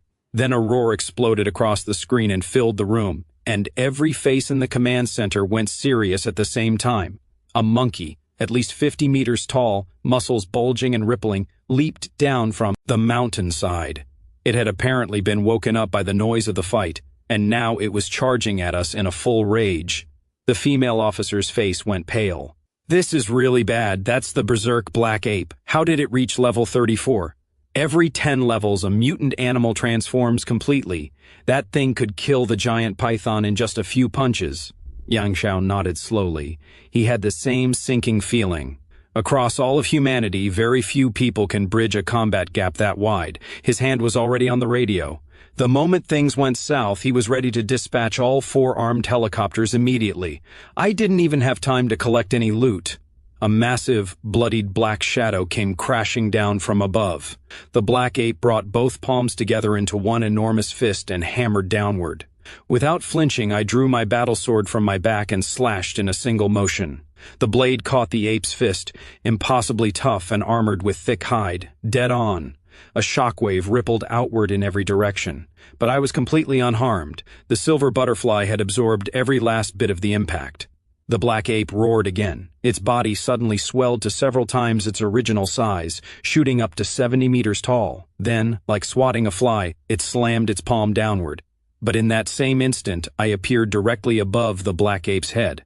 At point-blank range, I activated a skill that was originally designed for survival, now repurposed for rapid repositioning. A devastating strike. Like a silver streak, carved into the back of the black ape's skull, opening a wound half a meter deep. Staggered by the blow, the black ape immediately spun its massive body and swung both palms in a wild frenzy. But every single strike was evaded. I closed the distance directly. The battle sword slashed the same spot repeatedly in rapid succession. The black ape immediately raised one leg and slammed it into the ground. The earth shook like an earthquake. In one terrifying instant, dust and debris erupted in every direction. By then I was already standing more than 10 meters away. It seemed like even 13 tons of force wasn't enough to deal truly serious damage to the black ape. But that was the limit of what I could do right now.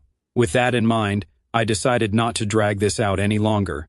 In an instant, a sword appeared in my hand, existing somewhere between the real and the intangible, its surface engraved with mysterious white characters that were impossible to read. I felt my spiritual energy drain in one sudden rush, and a wave of heaviness washed over my mind. First time using this. Let's see what you've got. I slowly raised my hand.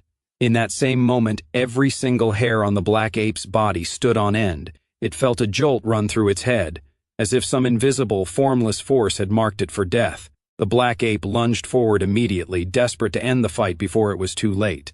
but my hand had already come down. The phantom sword tore through the black ape's body in one swift motion. Without any warning, its massive form crashed to the ground with a thunderous impact, and the wind swept the scattered dust in every direction. Its physical body was still alive, but its mind had already broken and died. I pulled the sword back. Fortunately, the black ape's overwhelming and suffocating presence had kept the surrounding mutant animals from getting anywhere near us, and the fight had ended quickly. Watching from a distance, the armed helicopters that had been standing by slowly banked and flew away. The entire command center went completely quiet. Everyone sat staring blankly at the screen, still not fully processing what had just happened. Yang Xiao sat in silence for a moment, thinking it over. That had to be a mental attack. Abilities like that are extremely rare. What was staggering was that he had crossed an 18-level gap and killed the berserk black ape. What made it even more remarkable was that it wasn't some sudden burst of power or a last resort move. It was a sustained, stable combat state. That was the most terrifying part. Those who defeat far stronger enemies usually rely on surprise attacks, not on consistent, stable ability. There's a massive difference between the two. If his steady power could erase a 2 transcendence gap, he would be an absolute nightmare for the foreign clans. The thought made Yang Xiao's heart pound, and a surge of excitement rushed through him. Yang Xiao stepped out of the command center and went into a small plain room. He shut the door and activated one concealment layer after another. Then he carefully took out a communicator and spoke. "Brother Zhang, we've found a monster at the military base. He's extraordinarily powerful. I'm badly injured right now, and I'm afraid I can't protect him on my own." About half an hour passed before a response came through the communicator. "Tell me the truth, how powerful is he?" Yang Xiao said, "Powerful enough that even the 2 of us together couldn't stop him. He'd crush us both without breaking a sweat." The voice on the other end replied, "That's serious. Not even all of humanity combined could hold him back. Just wait until the foreign clans send their assassins." Yang Xiao said with a hint of helplessness, "He could flatten me with one hand. It's hard to say that in front of you, Brother Zhang." The response came back immediately. "Understood. I'm going to discuss this with the other throne-level individuals right now." At that same moment, Luo Shun stared at the black ape's enormous carcass and called out with excitement. "He took down a level 34 mutant beast without any help from Hemming at all. Brother Lin is absolutely incredible." I just smiled and said nothing. Then I thought it over and summoned Hemming, who stretched out 40 meters long. I told him to consume both mutant animal carcasses. His growth value increased by 0.2 points, still a long way from the 1,200 plus he needed.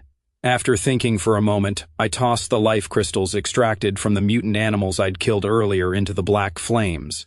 Every single one. On average, each crystal gave at least 1 point. My eyes lit up. I'd finally found a way to rapidly grow his development value. Then I took the 2 of them deeper into the mountains. Half an hour later, a giant tiger more than 30 meters long with long, jagged fangs came lunging at us, but before it could get close enough to attack, Hemming's pupils locked onto it. Frozen by the terror of that gaze, the enormous tiger was completely paralyzed. The ground split open, and Hemming appeared directly in front of the tiger in an instant, claws fully extended. In one devastating strike, the giant tiger was sent flying through the air. The sheer force of the impact sent it crashing through several towering trees before it finally came to a stop. 4 vicious wounds opened across the giant tiger's face, blood pouring freely. It turned to run, but in terms of raw speed, it was nowhere near Hemming's level. Within just seconds, the giant tiger was completely consumed by the black flames. The sheer violence of the scene clearly unsettled even the command center staff. Even through the screen, those eyes sent a chill running down their spines, as if death itself was only 1 heartbeat away. Yang Xiao smiled faintly. A deep sense of admiration settled over him. We pressed forward through the mountains. An hour later, we were deep inside territory belonging to mutant animals above level 30. Not a single creature came near, not with Hemming's presence radiating in every direction. Then, without warning, a colossal crocodile more than 100 meters long, its hide the deep red of fresh blood, slowly opened its eyes. A terrifying, violent presence erupted from it as it warned the intruders out of its territory. In response, Hemming bared his teeth, and a savage, ferocious aura exploded from his entire body. In the next instant, his size surged rapidly, his length stretching out to nearly 300 meters. It felt as though the crocodile had been silently put in its place. The crocodile pushed forward in fury. The earth shook with every step. Black flames blazed across every inch of Hemming's body. His claws spread wide, and a deep light rose to the surface. A ring of golden radiance slowly lifted from his skin and fur, radiating a sense of absolute, unshakable dominance. The crocodile threw open its massive jaws, row after row of razor-sharp teeth, every single one completely lethal. But when those jaws snapped shut around the golden light, they simply couldn't close. Hemming stared it down with cold, indifferent eyes. Then he raised one claw and brought it crashing down with full force. In an instant, countless blood-red scales were ripped away, leaving the raw flesh beneath torn and mangled. At the same moment, the crocodile unleashed a thunderous roar and whipped its thick, enormous tail. The tail blazed with a blood-red light that churned and swirled as it moved. The power behind it was terrifying, and as it swept toward Hemming, it dragged a violent gust of wind with it. 4 long, deep gouges carved into the ground. Hemming threw everything he had into holding his ground and barely managed to stay put. The crocodile pressed its advantage and kept attacking. Its front legs launched off the ground with tremendous force, locked onto Hemming and dragged them both sliding backward into the lake behind them. The moment they collided, water exploded into the sky.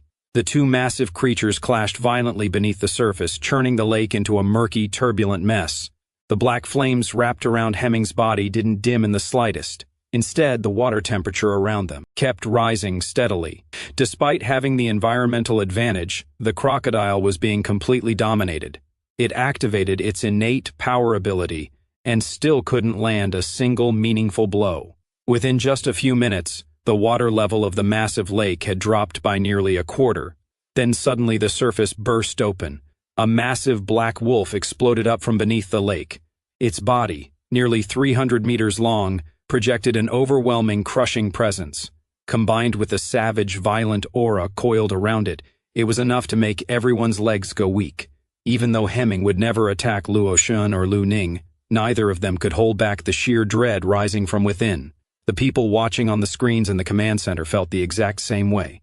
As for the crocodile, not a single piece of it remained. Right then the wristband spoke up. "All missions complete. You may return to the military base registration point to submit."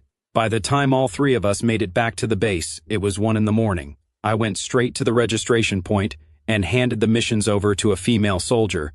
She looked up with disbelief. "Did you actually complete all of them?" I nodded and pulled up the recorded footage on my wristband as proof. After a long moment, the female soldier finally came back to reality. "A total of 200 contribution points. Since you worked as a team, how would you like to divide them?" I transferred the points to the other 2 according to the ratio the female soldier explained. Then I looked at Luo Shun and Lu Ning. Being with me meant they weren't contributing on their own, and they weren't getting the chance to develop themselves properly. It was time to find more suitable teammates for them. Shortly after I left, a line appeared clearly on the large screen at the registration point. UA Academy, first-year cadet, level 16 summoner, contribution points 100, rank 1,245, and it wasn't just at Hangdawan base. That same line appeared simultaneously on the screens at every base where academy groups were stationed. The moment it went up, cadets standing near the registration area started staring in disbelief. "Who is this person? They racked up 100 contribution points in a single run. They completed at least 2/3 Transcendence missions in one go. I'm a first year too, and I've only got single-digit contribution points. Same here. I only have the nerve to take first Transcendence missions. These mutant animals are so brutal that even with a level advantage, they still overwhelm me. Most second and third year students only have a few dozen contribution points. And yet this person is level 16, a first year, and managed to kill 2 mutant beasts above level 30 while crossing a full 2-rank gap." Over at Loxiang base, Feng Qi was in the middle of discussing a plan to take down a level 60 giant beast hiding in the outer perimeter. Then he suddenly spotted a name on the ranking board and froze for a moment. How is that possible? Several instructors caught the direction of his gaze. "Professor Feng Qi, do you know this cadet? A first-year student with 100 contribution points on day 1. Doesn't that seem a little too impossible?" Feng Qi said, "That's the recruit I regretted losing. That's him. At the time, Ji-Fei made too strong an offer. Otherwise, he probably would have ended up at Bilang Academy." The instructors nodded, though one quickly pushed back. "A powerful senior student probably took him along. That would explain it." "That's true, though behavior like that really isn't appropriate. This clearing operation isn't just about controlling the mutant animal population. It's also about giving cadets the chance to develop themselves." "Exactly. Time is short. Building your own strength always has to come first. Chasing rankings by riding someone else's coattails is completely pointless. Feng Qi let out a long breath. He'd had a good opinion of me before. Now he was a little disappointed.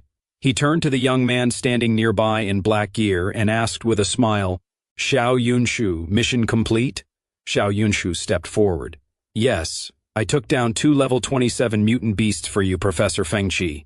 I would have been back much earlier, but I ran into a level 33 armored lizard on the way back, and that took some real effort." Xiao Yunshu's voice was flat, as if it was the most routine thing in the world. A wave of admiration rose in Feng Qi's chest. "Very impressive, taking down a level 33 mutant beast while sitting at level 17. Your batch just keeps producing one extraordinary talent after another." A faint smile crossed Xiao Yunshu's lips. His face radiated complete confidence. "Don't worry, Professor. This is an era of talent, that much is certain. But as long as I'm here, nobody is unbeatable. I'll crush every rival and claw my way to the very top of humanity." Xiao Yunshu glanced to the side and noticed that every single instructor had their face covered. Not one of them said a word. Then he looked up at the large screen and saw the name. His face went completely still right where he stood. 10,000 voices in his head refused to accept it. Impossible. Impossible. How can anyone be stronger than me? Even counting the armored lizard, I'm still behind, by 100 points. Seeing the doubt crash across Xiao Yunshu's face, Feng Qi said with a touch of resignation, "We were just discussing this. A score like that almost certainly means a senior student took him along. Don't let it bother you." Xiao Yunshu let out a breath of relief. But every last bit of satisfaction he'd felt from completing a second transcendence mission evaporated along with it. He said a quick goodbye to Feng Qi, clenched his jaw, and strode off with fierce determination toward the mountains swallowed in darkness. Meanwhile, I headed back to the dorm and went out for barbecue with my roommates. I also handed Luo Shun and Lu Ning off to their new team. The next morning at 9 a.m., I arrived at the registration point and picked 2 high-difficulty missions requiring 4th Transcendence combat capability. The moment I entered the mountain region, the female officer immediately called for Yang Xiao. This time he took 4th Transcendence difficulty missions. Yang Xiao drew a sharp breath. 4th Transcendence? That's the equivalent of level 40 mutant beasts. Armed helicopters at full capacity can't even scratch them. Tell Yue Academy to send an instructor to protect Chen Lin. The female officer got to work immediately. It didn't take long. A message was relayed through the smart wristbands to the 3 Yue Academy instructors stationed at the base. After a quick discussion, they decided to send Jiang Yue. That way, if Chen Lin ever hit the emergency signal, backup could reach him in the shortest possible time. At that same moment, deep inside a tangled forest of massive trees and vines, a giant black wolf was sprinting forward at high speed. About an hour later, he arrived at the mission's target location. A massive level 44 three-headed serpent was issuing its warning. I quietly extended my hand. The mysterious blood blade, just over a meter in length, materialized. As I slowly raised my hand and let it fall, all of the three-headed serpent's pupils constricted at the exact same moment. It felt death closing in on it. The very next instant, the left head suddenly let out a sharp, agonized shriek. Then it went limp and collapsed against the rocks. The other 2 heads probed it frantically. When they got no response, panic swept across both heads in an instant. I then ordered Hemming to go in and finish it. The moment the command landed, Hemming let out an earth-splitting roar. His body exploded outward to nearly 300 meters in length. Black flames erupted across his entire body. Sensing the terrifying aura, the three-headed serpent threw its jaws wide open and unleashed a sharp stream of purple venom. Hemming pushed straight forward, completely ignoring the poison, and clamped his teeth down hard around the middle head's neck. The remaining head roared as it watched its companion being savagely mauled, then drove its own fangs deep into Hemming's flesh. In an instant, the venom spread through his bloodstream and into every organ. It was only Hemming's raw physical constitution that made him capable of enduring the assault. Black light flashed across his claws. Hemming wrenched the biting head away and hurled it aside with full force.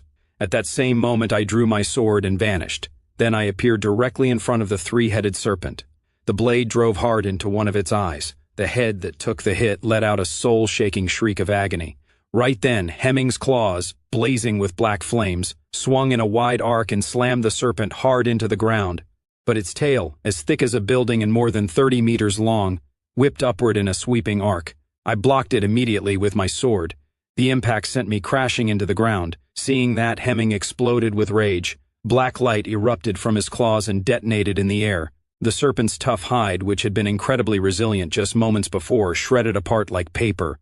Horrific wounds several meters deep tore open across its surface. Hemming immediately spun and sank his teeth deep into the neck of the last remaining head, tearing at it with savage intensity, as if sheer willpower alone could rip it completely free. Two massive creatures, both over 100 meters tall, crashed and thrashed against each other. The earth split open, and towering trees came crashing down all around them.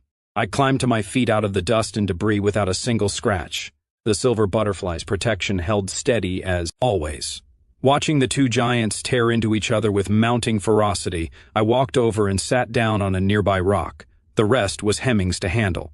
Just then, a tall woman in white armor quietly approached from a short distance away. My battle sword was in my hand in the blink of an eye. The weight indicator flashed and the blade locked. Then I looked up in surprise. "Instructor, what are you doing out here?" Hearing that, Jiang Yue quietly steadied her trembling fingers. She said, without any expression, "Just passing through." At that moment, a serpent head 30 meters wide came roaring down from above. The ground shook with a thunderous crash, and dust and debris exploded in every direction. A terrifying shriek echoed for several kilometers. Hemming stood proudly over the three-headed serpent's carcass. The black flames hungrily converted the serpent into energy and purification value. Jiang Yu was visibly shaken. Even from this distance, that savage aura sent a chill crawling across her skin. Inside the command center, chaos broke out. 3 full transcendence gaps, a 28-level difference, and he actually pulled it off. How can his combat power possibly be this overwhelming? I'm starting to think he's even stronger than the person who awakened the SS-Rank talent. Streams of black fire drifted through the air and were absorbed back into Hemming's body. His size rapidly contracted, and then he came over and lay down beside me to rest. Jiang Yue quickly voiced her concern and then left. I opened the map, plotted the route, climbed onto Hemming's back, and kept moving. After consuming the three-headed serpent and its life crystal, Hemming's body grew by a full meter in one shot. His evolution value jumped up by 10 points. At this rate, Hemming would evolve again in about 4 or 5 days. That evolution would bring his life tier to the high-grade summon level with a complete advancement in talent as well. After that, his combat power would undoubtedly reach an entirely new and terrifying height.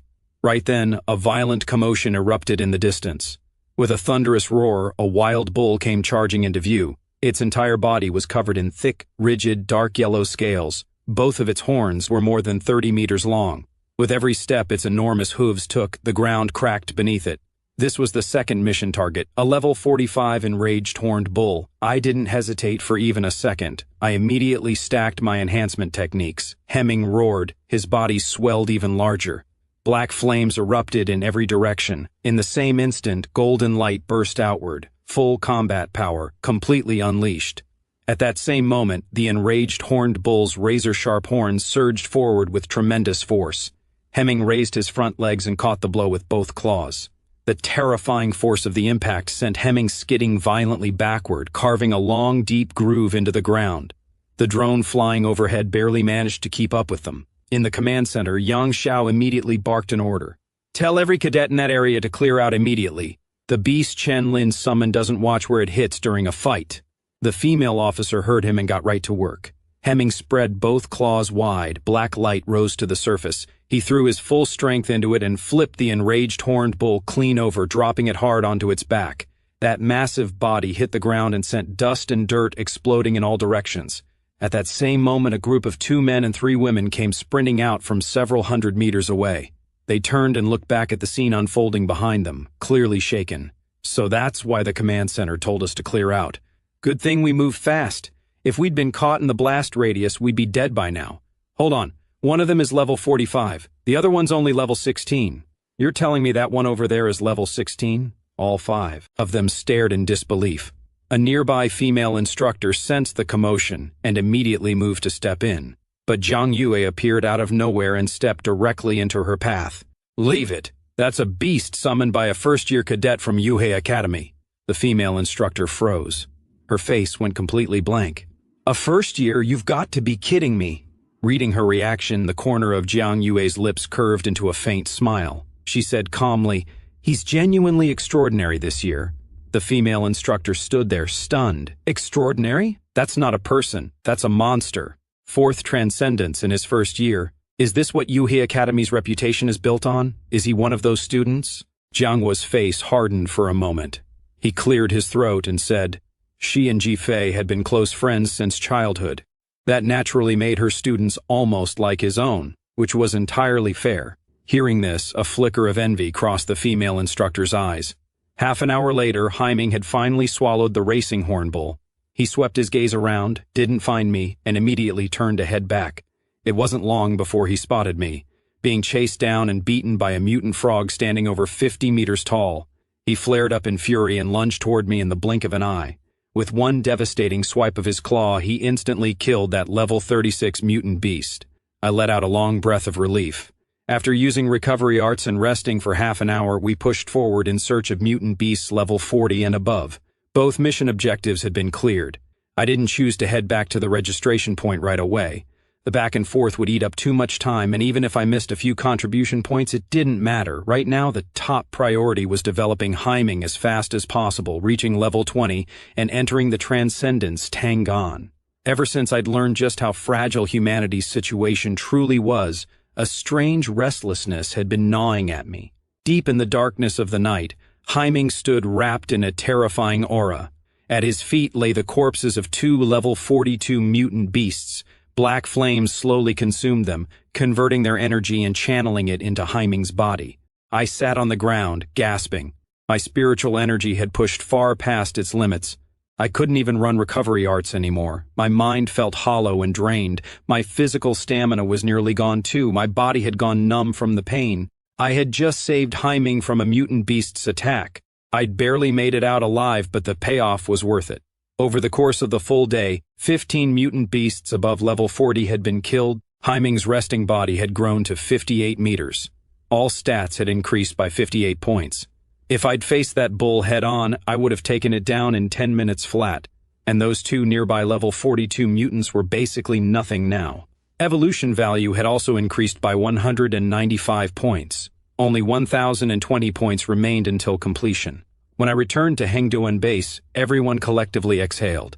The female officer took a deep breath, unable to hide the disbelief in her voice. This is insane. 15 mutant beasts at level 40 or above, in a single day. If we convert that into contribution points, it's well over 2,000. Everyone around her looked at her with deep reverence.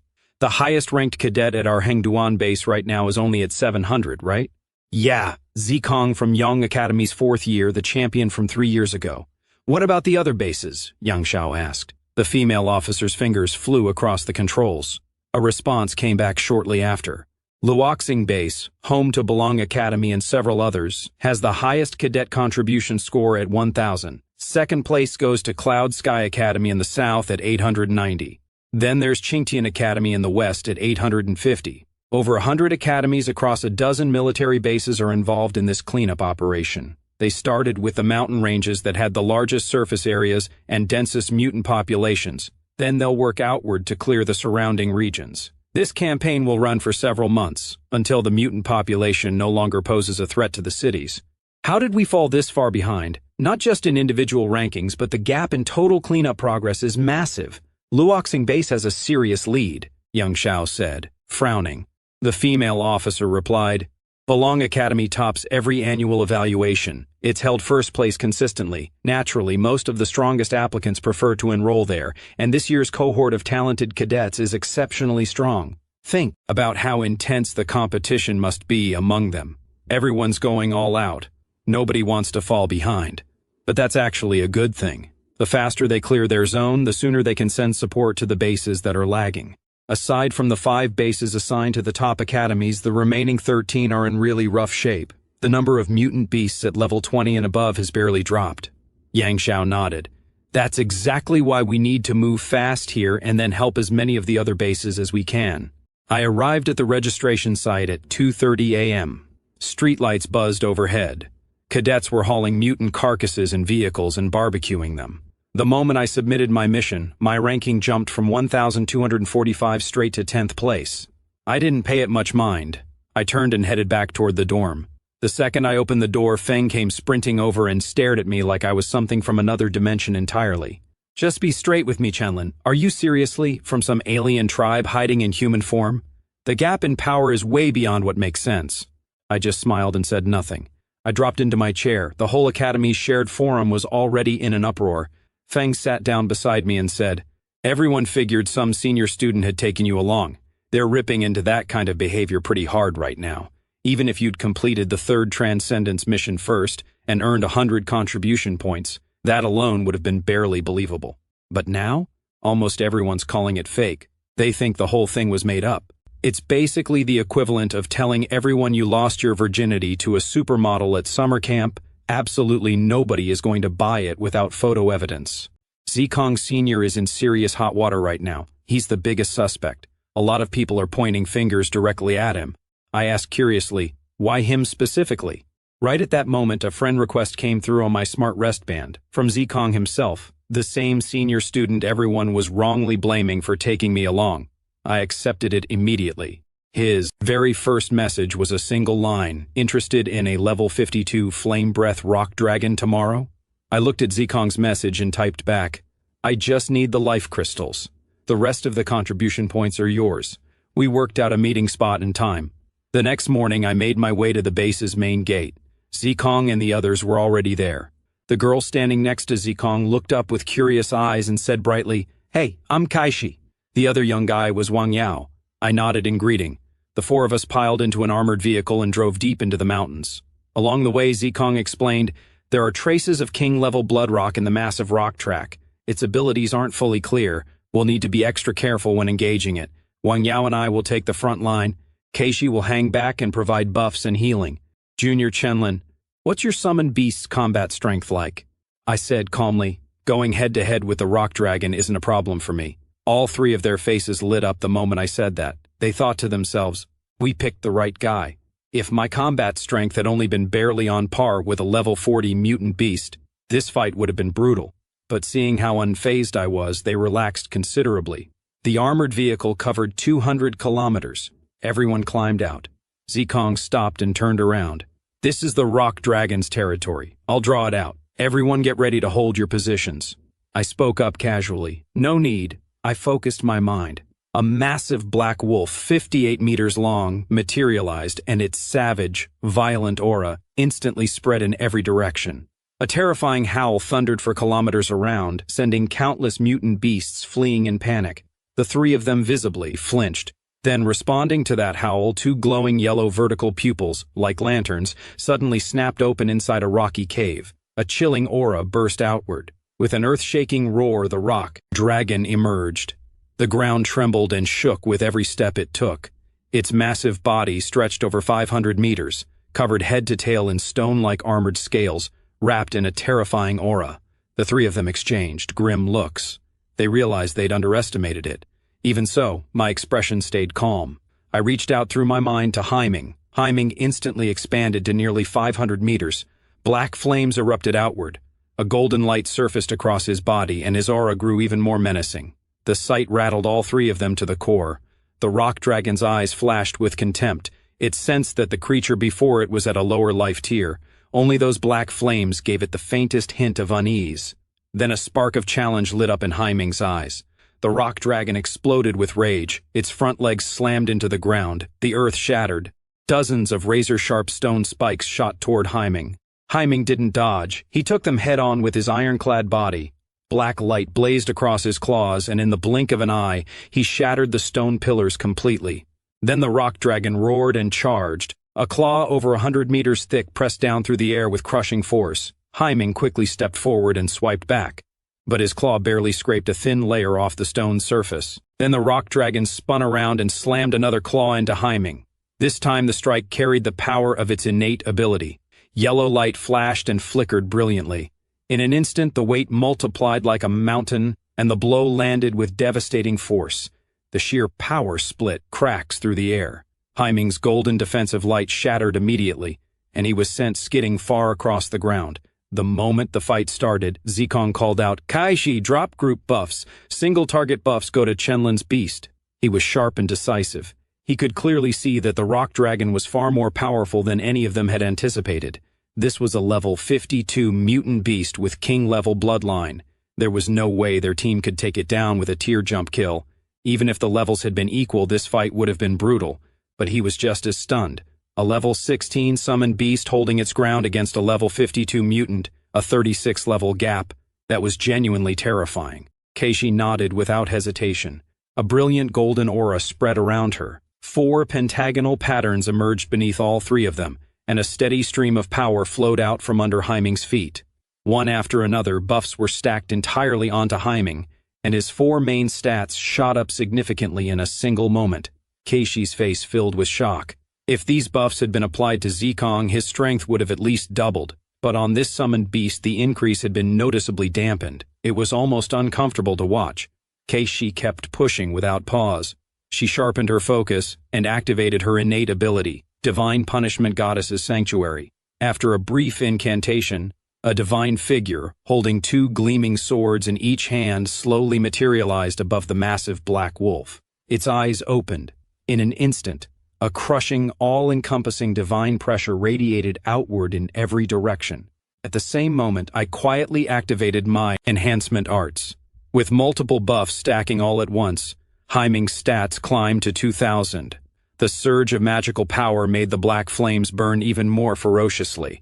Even from 100 meters away, all 3 of them felt the scorching heat pressing down on them like a physical weight. This transformation put the rock dragon on full alert. It suddenly whipped its gaze toward the 3 of them and let out a furious snarl. Zikong's expression went serious. He drew his sword and activated his innate ability, Absolute Transcendence.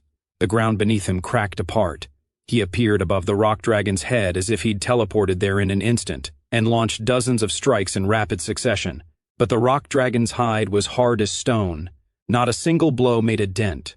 To the dragon, these attacks were less than a minor annoyance. Zikong made the call to pull back immediately, but the moment he leaped off the dragon's head, the rock dragon suddenly snapped its head back and let out a thunderous roar. In the very next moment, a burst of yellow energy exploded outward and spread 100 meters in every direction, forming a field. A crushing, unbearable gravitational force slammed down on Zikong. He struggled just to stay on his feet. A massive palm cast a wide shadow over him and came crashing down fast. Keishi's expression shifted in an instant. She threw every defensive technique she had at it, but the barriers she raised were paper-thin. Not one of them held for even a second before shattering. Desperation surged through Zikong. Ignoring the explosive pain ripping through his body, he fought frantically to break free. Just as the massive palm was about to crush him, a black shadow shot in and slammed into it. The force of the brutal impact knocked the rock dragon off balance, sending a powerful shockwave blasting outward in every direction. Seeing the massive black wolf standing in front of him, Zikong scrambled out of the crater and sprinted back to the group. He said with a bitter smile, "I didn't expect the rock dragon to have a second innate ability. Its combat power might actually be higher than a beginner-tier mutant beast. There's no way we can beat it like this." He'd been worried about whether I was reliable before, and now he was the first one who almost didn't make it. If Haiming hadn't been there, he almost certainly would have died. He had officially transitioned from the seasoned, confident party leader to the group's designated damsel in distress in under 60 seconds. Right then, the yellow field spread outward again.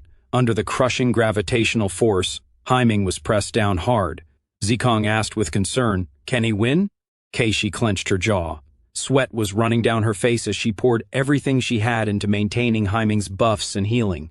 "If things don't change, we all pull back. We drop the mission." My expression stayed calm. "Fall back 1 kilometer. Haiming's about to go all out." All 3 of them froze. This still wasn't Haiming's full power, but they only hesitated for a moment, then turned and retreated without another word. Half a minute later, all 3 turned to look from a kilometer away. Suddenly, a monstrous, earth-shattering roar tore through the sky. Terrifying black flames erupted in a massive explosion, spreading across a 1-kilometer radius. That savage aura reached its absolute peak. A brutal, shadowy form, 700 meters in size, slowly took shape, radiating a ferocious hunger that could devour everything. All 3 of their faces went pale. Fear seeped straight down to the bone. Keishi's legs completely gave out. She could feel that the divine punishment goddess protecting Haiming had been torn apart by that power, like watching her goddess get slapped down in a single hit. The impact was just as devastating. At that same moment, terror filled the rock dragon's eyes. Wrapped in black flames, its stone-like layers began melting away one by one.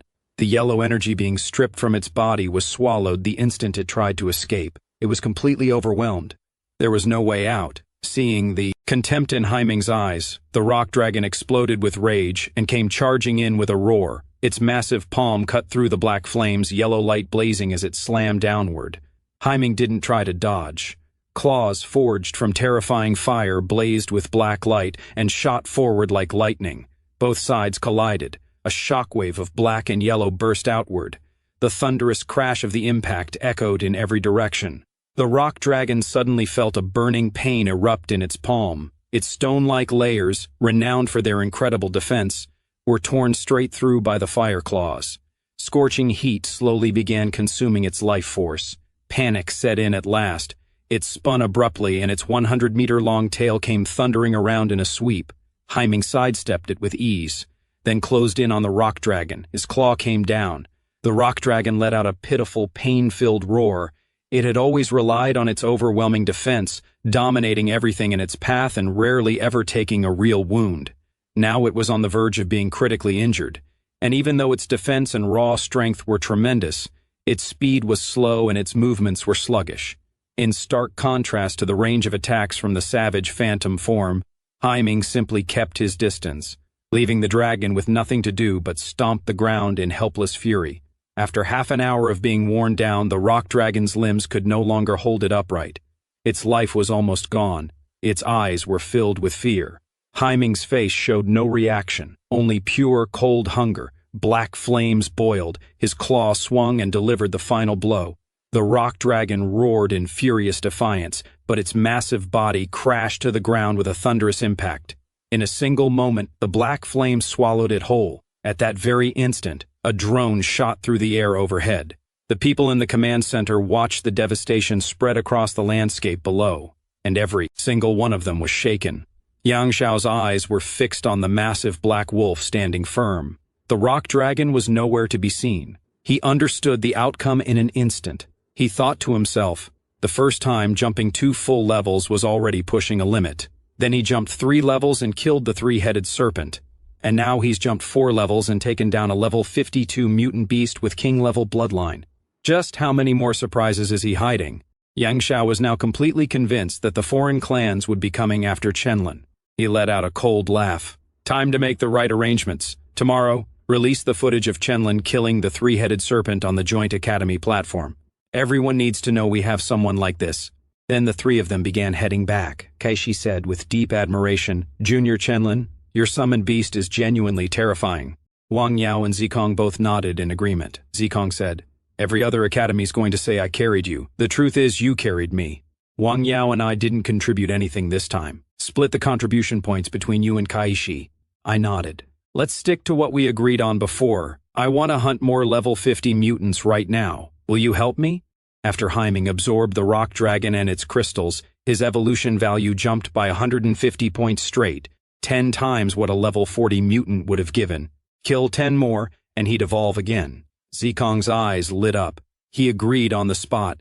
Kaishi's support role was absolutely critical.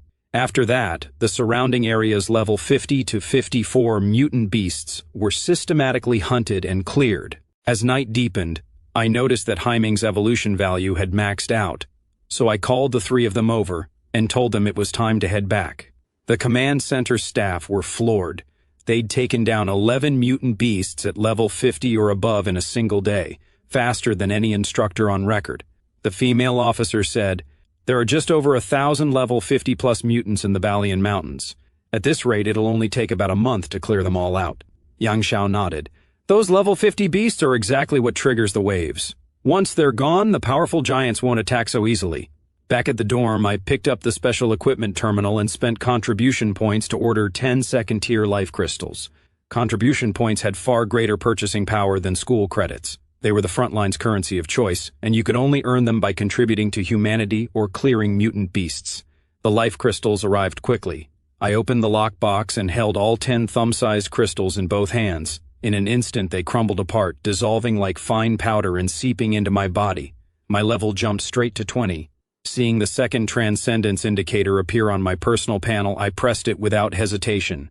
A burst of white light flashed outward. When my vision cleared, I was standing in a vast open field. A transparent frame appeared before me. Coordinate ID 0996. This is a world that has been invaded by the Fallen Clan. They enslave everything in their path and expand without end. Mission: eliminate the Fallen. Time limit: 24 hours. Cannot voluntarily return to Blue Star. I raised an eyebrow slightly. The Fallen, one of the clans attacking humanity, actually had the ability to invade other worlds too.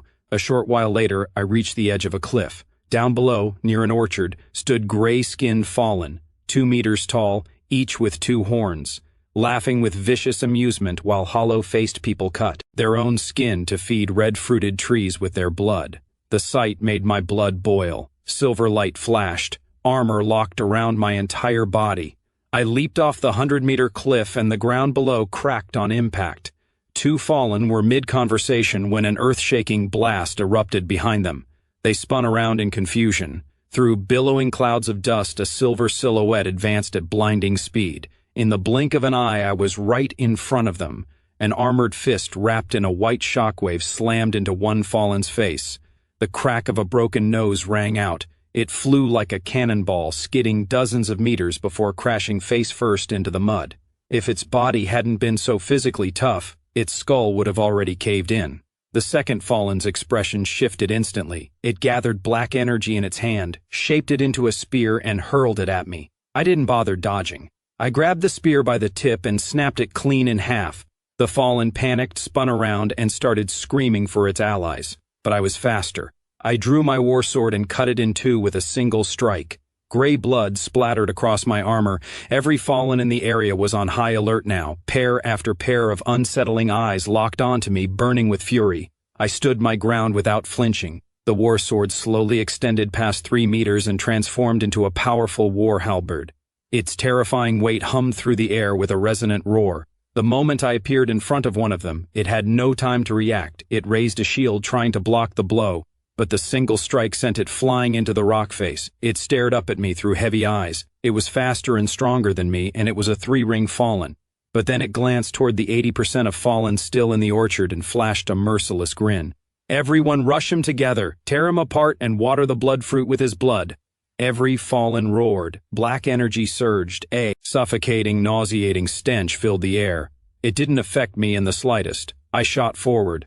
The war halberd swept through the air and demolished everything in its path. The 2 nearest Fallen had their skulls caved in before they could do anything. One after another, spears came flying and struck my armor, but not one of them penetrated a single hair's width. In the moment of stunned hesitation that followed, the war halberd sliced through the air and wiped out several of them in one clean sweep. Swinging a 13-ton war halberd with 220 strength points, one Fallen after another was torn apart and hit the ground in pieces. Jintai started to panic. He wrapped chains of black energy around me. Everyone press in together, now! Then Jintai felt a sudden, violent pull from the other end of the chains. His body was yanked forward against his will, and the war halberd came thundering down from above. His face went pale. He threw every last bit of his innate ability into defense. His outer skin layer ruptured, and hard black armor like chitin pushed through from beneath. Even so, the war halberd split him clean in two. Watching his higher-ranked kin die such a brutal death, Jintai's eyes went bloodshot. He spun and bolted toward the king's city.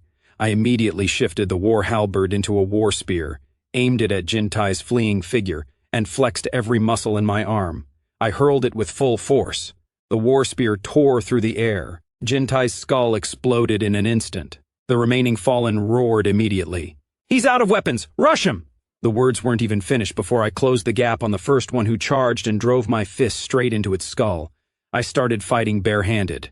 Every punch trailed a white shockwave. It wasn't long before all 80 Fallen had been reduced to rubble. Just as I was about to go retrieve the war spear, a massive eye made entirely of gray patterned shapes materialized in the sky.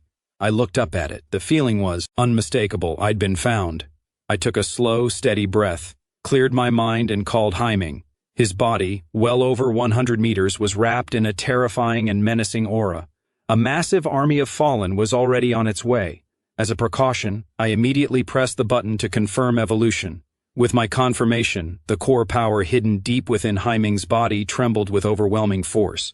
Waves of ferocious evolutionary energy surged through his entire body in rapid pulses. He transformed into a pillar of black light that shot straight up through the clouds and shattered the gray eye above. It felt as though the sky and earth themselves shook. Congratulations! Your summoned beast Haiming has acquired the Wellspring skill and awakened a new talent, Death's Dual Gauge. All stats have increased by 90 points. I let out a long breath of relief. Another massive all-around upgrade. The biggest achievement was the flame. It had now evolved into Heaven Blaze. After the fusion of 3 power sources, it could now create a domain. As for Death's Dual Gauge, even though I hadn't used it yet, an A-rank talent could never be weak. At that same moment, mechanical patterns suddenly blazed across the sky. A massive gray eye reappeared. Then from beyond the horizon, a dense horde of fallen came surging forward with ferocious speed. The 10 fallen at the front were already at level 55. In all of humanity's history, no Transcendence dungeon at the level 20 threshold had ever been this difficult.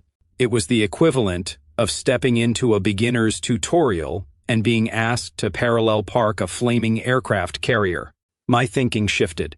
The war spear morphed and reshaped itself into a war halberd.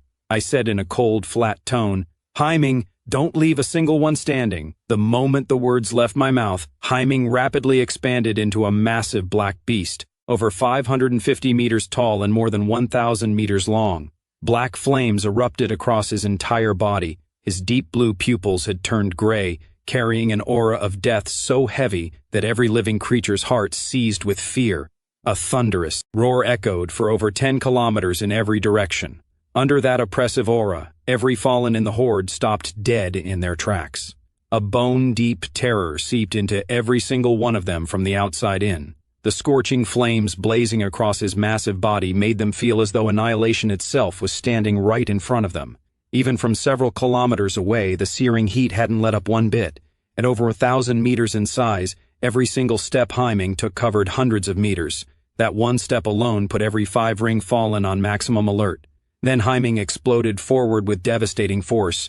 The ground shattered across a radius of hundreds of meters. At the same time, he activated swiftness to build speed and wellspring to draw in heaven and earth energy.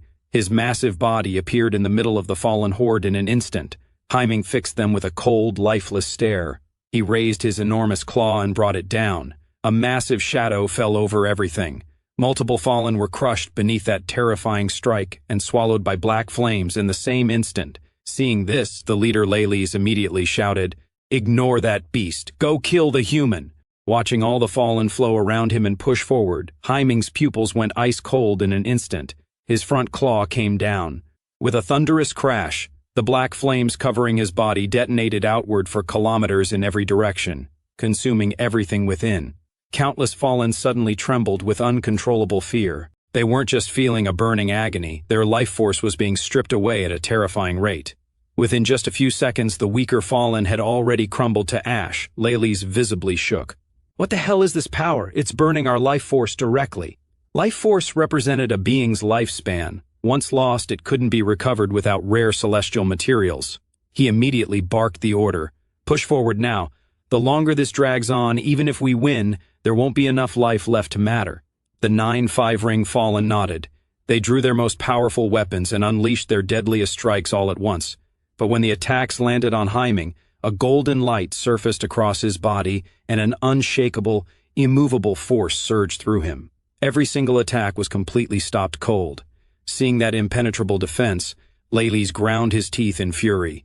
Then an enormous claw came crashing down like an entire mountain range collapsing and slammed into the ground with an ear-splitting boom. Black bone wings burst from Lailis's back instantly. He shot sideways like a blade. But then a boundless terror rose in his mind. A pair of merciless eyes filled with a meaning of death materialized from nothing and locked onto him.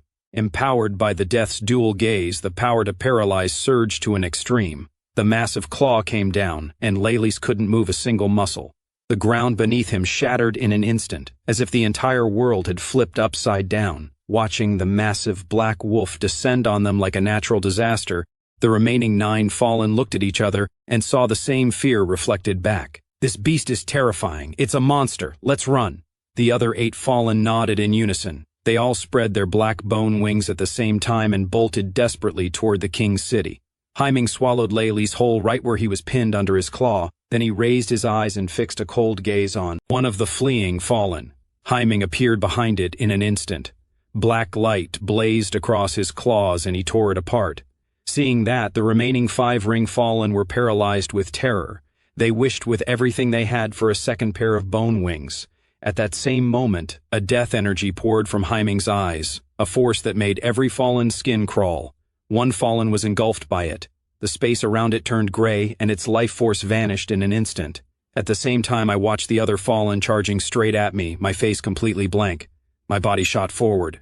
The war spear swept in every direction. The fallen burst apart in showers of blood and flesh, going quiet one by one. Before long, everything within a 100-meter radius was nothing but ash and scattered body parts. Once the battle was over, I regrouped with Haiming and broke into a run down the same path the fallen had come from, fully intent on hunting down every last one of them. After consuming several thousand fallen this time, Haiming's body grew another 5 meters. The energy needed for further growth had clearly increased substantially. The evolution value only went up by 100 points, roughly 10 times harder than the previous evolution. Right at that moment, a grand city hundreds of meters tall came into view. Countless fallen had already pulled back. Only a single level 59 fallen stood alone, waiting. Liati's eyes were ice cold. Behind his 6-meter frame stretched a pair of terrifying black bone wings. Waves of suffocating pressure coiled around him. The sight of that figure made my voice go cold too, a genuinely revolting aura. Haiming, handle this. I'm going to finish off the rest of the fallen. Haiming expanded to 1,000 meters in a single instant. Black flames erupted outward, making him look like some apocalyptic beast of ruin. Savage power radiated in every direction. The 1,000-meter field cracked and began to break apart. Haiming lurched forward in one explosive movement and appeared directly in front of the massive city. Staring up at the massive black wolf 100 times his size, Liati's face showed absolutely nothing. His claws blazed with black light as they tore through the air and came crashing down on Haiming like lightning. But just as the strike was about to land, a barrier of black energy materialized, completely impenetrable. A beast whose life tier hasn't even reached king level. Does it really think killing a few worthless ants means it can turn the world upside down? Liati said in a flat, calm voice. Then he casually flicked a single finger. The black barrier exploded in an instant, sending Haiming skidding hundreds of meters back. Immediately after, black power surged with overwhelming force and condensed into a massive demonic sword stretching over 100 meters. Layer after layer of black energy began spiraling upward around Liati's body. His aura hit its absolute peak in a single moment. The demon prince of my fallen clan is nothing like those worthless creatures. Accept your death gracefully. Liati swung the demonic sword in one violent arc. The shadow of the 100-meter blade crashed down onto Haiming's body in an instant. A golden light surfaced across Haiming, but it held for only a few seconds before it shattered. Haiming took the blow purely on the strength of his 2,500 physical endurance stat. The ground around him sank dozens of meters in an instant. The demonic sword carved an enormous fissure of immeasurable depth into the earth before him. Liati said, "You're impressive. I'll give you one chance. Become my mount. All you have to do is stay out of the way when I go to kill that human." It was a remarkably confident pitch, roughly the equivalent of asking a Category 5 hurricane if it wouldn't mind watering your houseplants. Did you enjoy the video? Drop a like to let me know and smash the subscribe button if you want to see more. I love to hear your thoughts. Tell me your favorite moment, what you didn't like, or what I can do better next time in the comment below. Thanks for watching. Bye bye. See you in the next one.